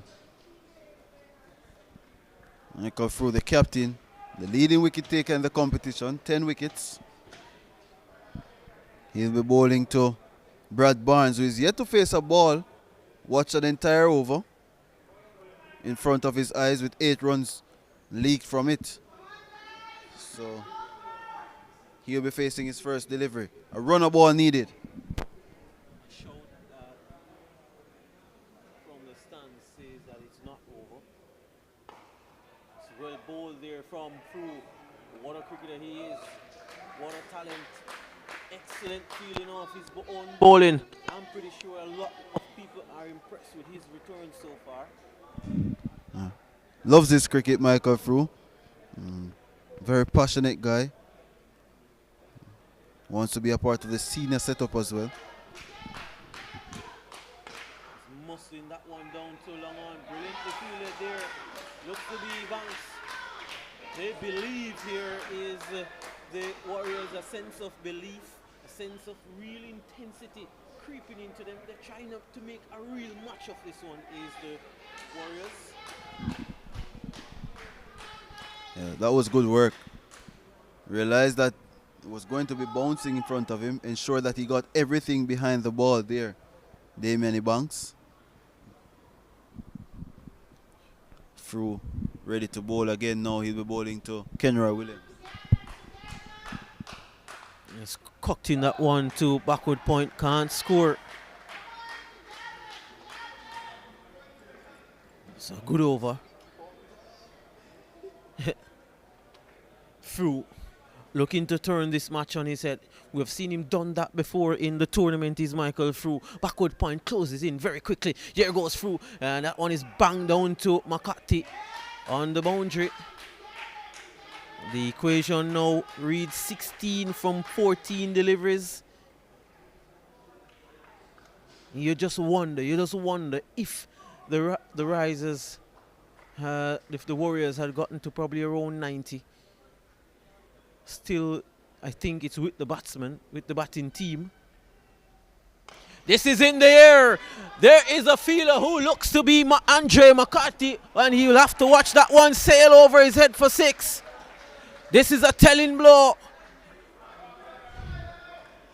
That one looks to be Brad Barnes, who has muscled that one. Yes, it is Barnes. He's absolutely muscled that one. And I think with that shot, Barnes has just released the shackles, released the pressure, or any little nerves is in the camp of the Kings with that shot from Brad Barnes.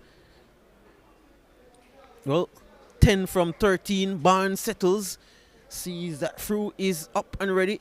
There goes Barnes again. He's lapping that one away for 6. Beautiful shot from Brad Barnes, putting the finishing touches to this Surrey Kings innings. And no, you'd have to say, really and truly, with these two maximum from Brad Barnes, he has really put Surrey Kings in a position of total command. No, 4 needed from 12. 2 was a telling blow, those shots from Brad Barnes. Yeah, good end there to the over from Brad Barnes. Seized an initiative. Would have been a risky option to target Michael Frew. But he did well. First he went inside out over extra cover and then played with the field. Got it backward of square for another 6. So that has really taken the sails out of the wind, out of the train of the Western Warriors, Cornwall Warriors. So they only need 4 more runs now to win and record a 4th straight victory. So if Lewis doesn't get you, Blackwood will. And probably Williams will. McCarthy can. And now Brad Barnes finishing off things here for the Surrey Kings. Levy to bowl what you think probably is the final over of this contest. And Williams stroking that one into the offside, can't score. Those 2 sixes off the bowling of Frew really has changed the complexion of things.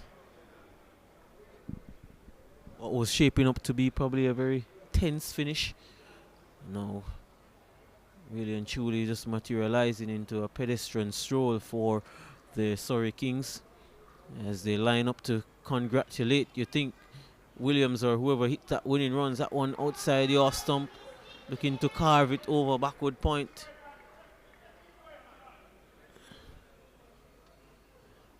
And equation 4 to get from 10 deliveries. Jermaine Levy operating from the Courtney Walchen. What a tournament this has been so far. We've seen some good cricket on display.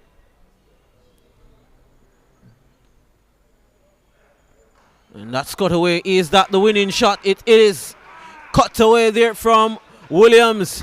And that is definitely it from our advantage point here at Sabina Park. So a very efficient victory from the Surrey Kings. They was pushed a little bit here by the Warriors, but in the end, again, showing their depth, showing their class, and showing that, hey, they're a team that is full of resources and full of resources that can do the job. It doesn't need Lewis or McCarthy or Blackwood all the time. I think it was a total team effort, you'd have to say, from the Surrey Kings. They are victors by 4 wickets here against the Warriors. Another efficient performance from them. They remain unbeaten here in the Dream T10 cricket competition. We'll now go through what the scorecard. Farquharson will bring up the scorecard, not of the Cornwall Warriors, but the scorecard of the Surrey Kings. They finished the winning by 4 wickets.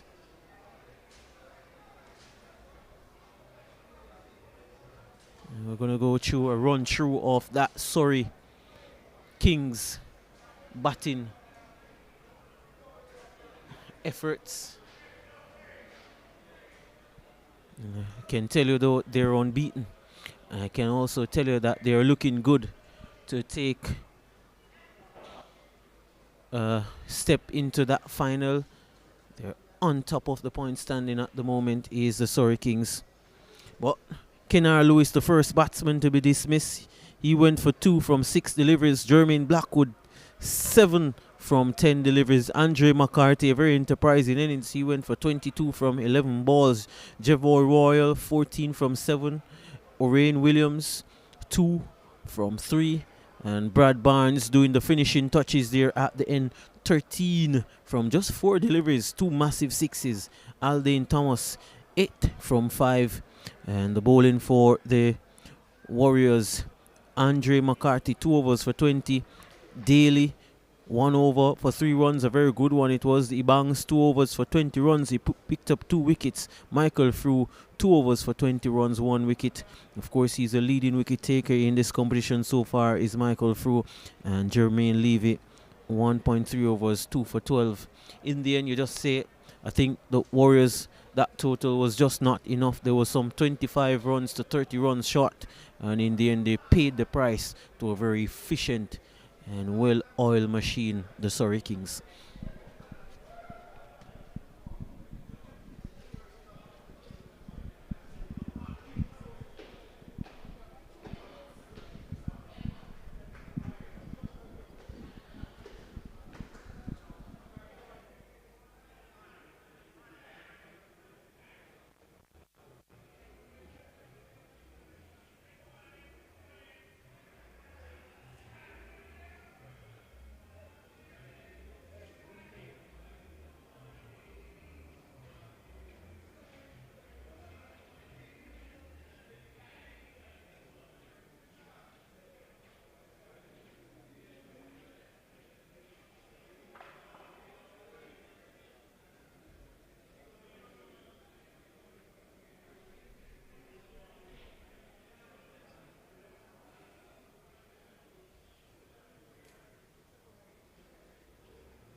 Yeah, way about afternoon. That, the day and the end is time.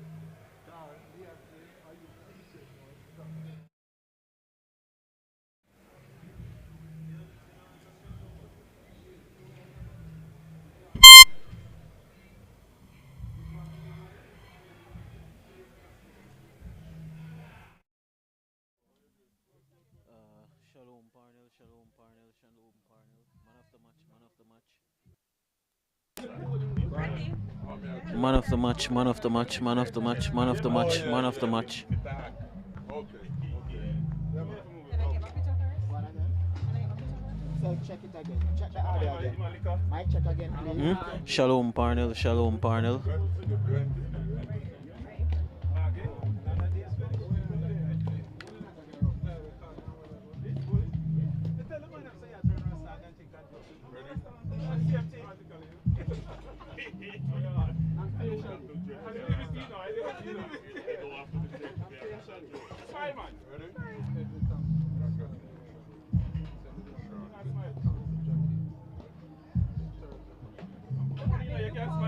Forward, please. So you can hold it. Look forward. Whenever I can take off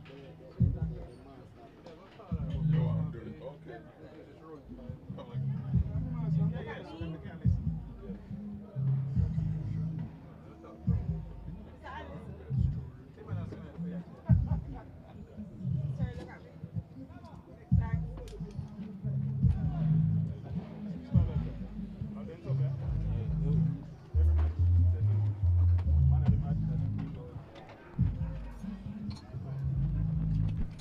audio check. Shalom Parnell.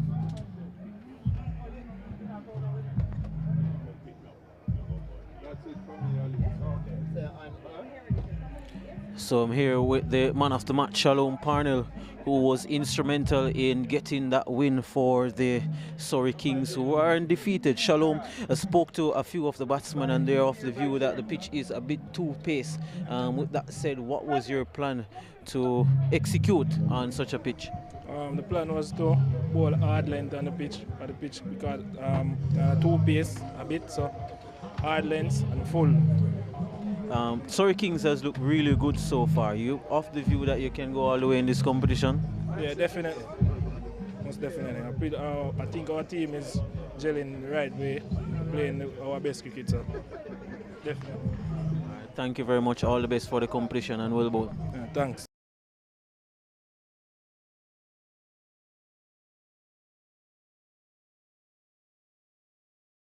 Competition here at Sabina Park. I'm Christopher Gill. Bye for now. As long as you finish, just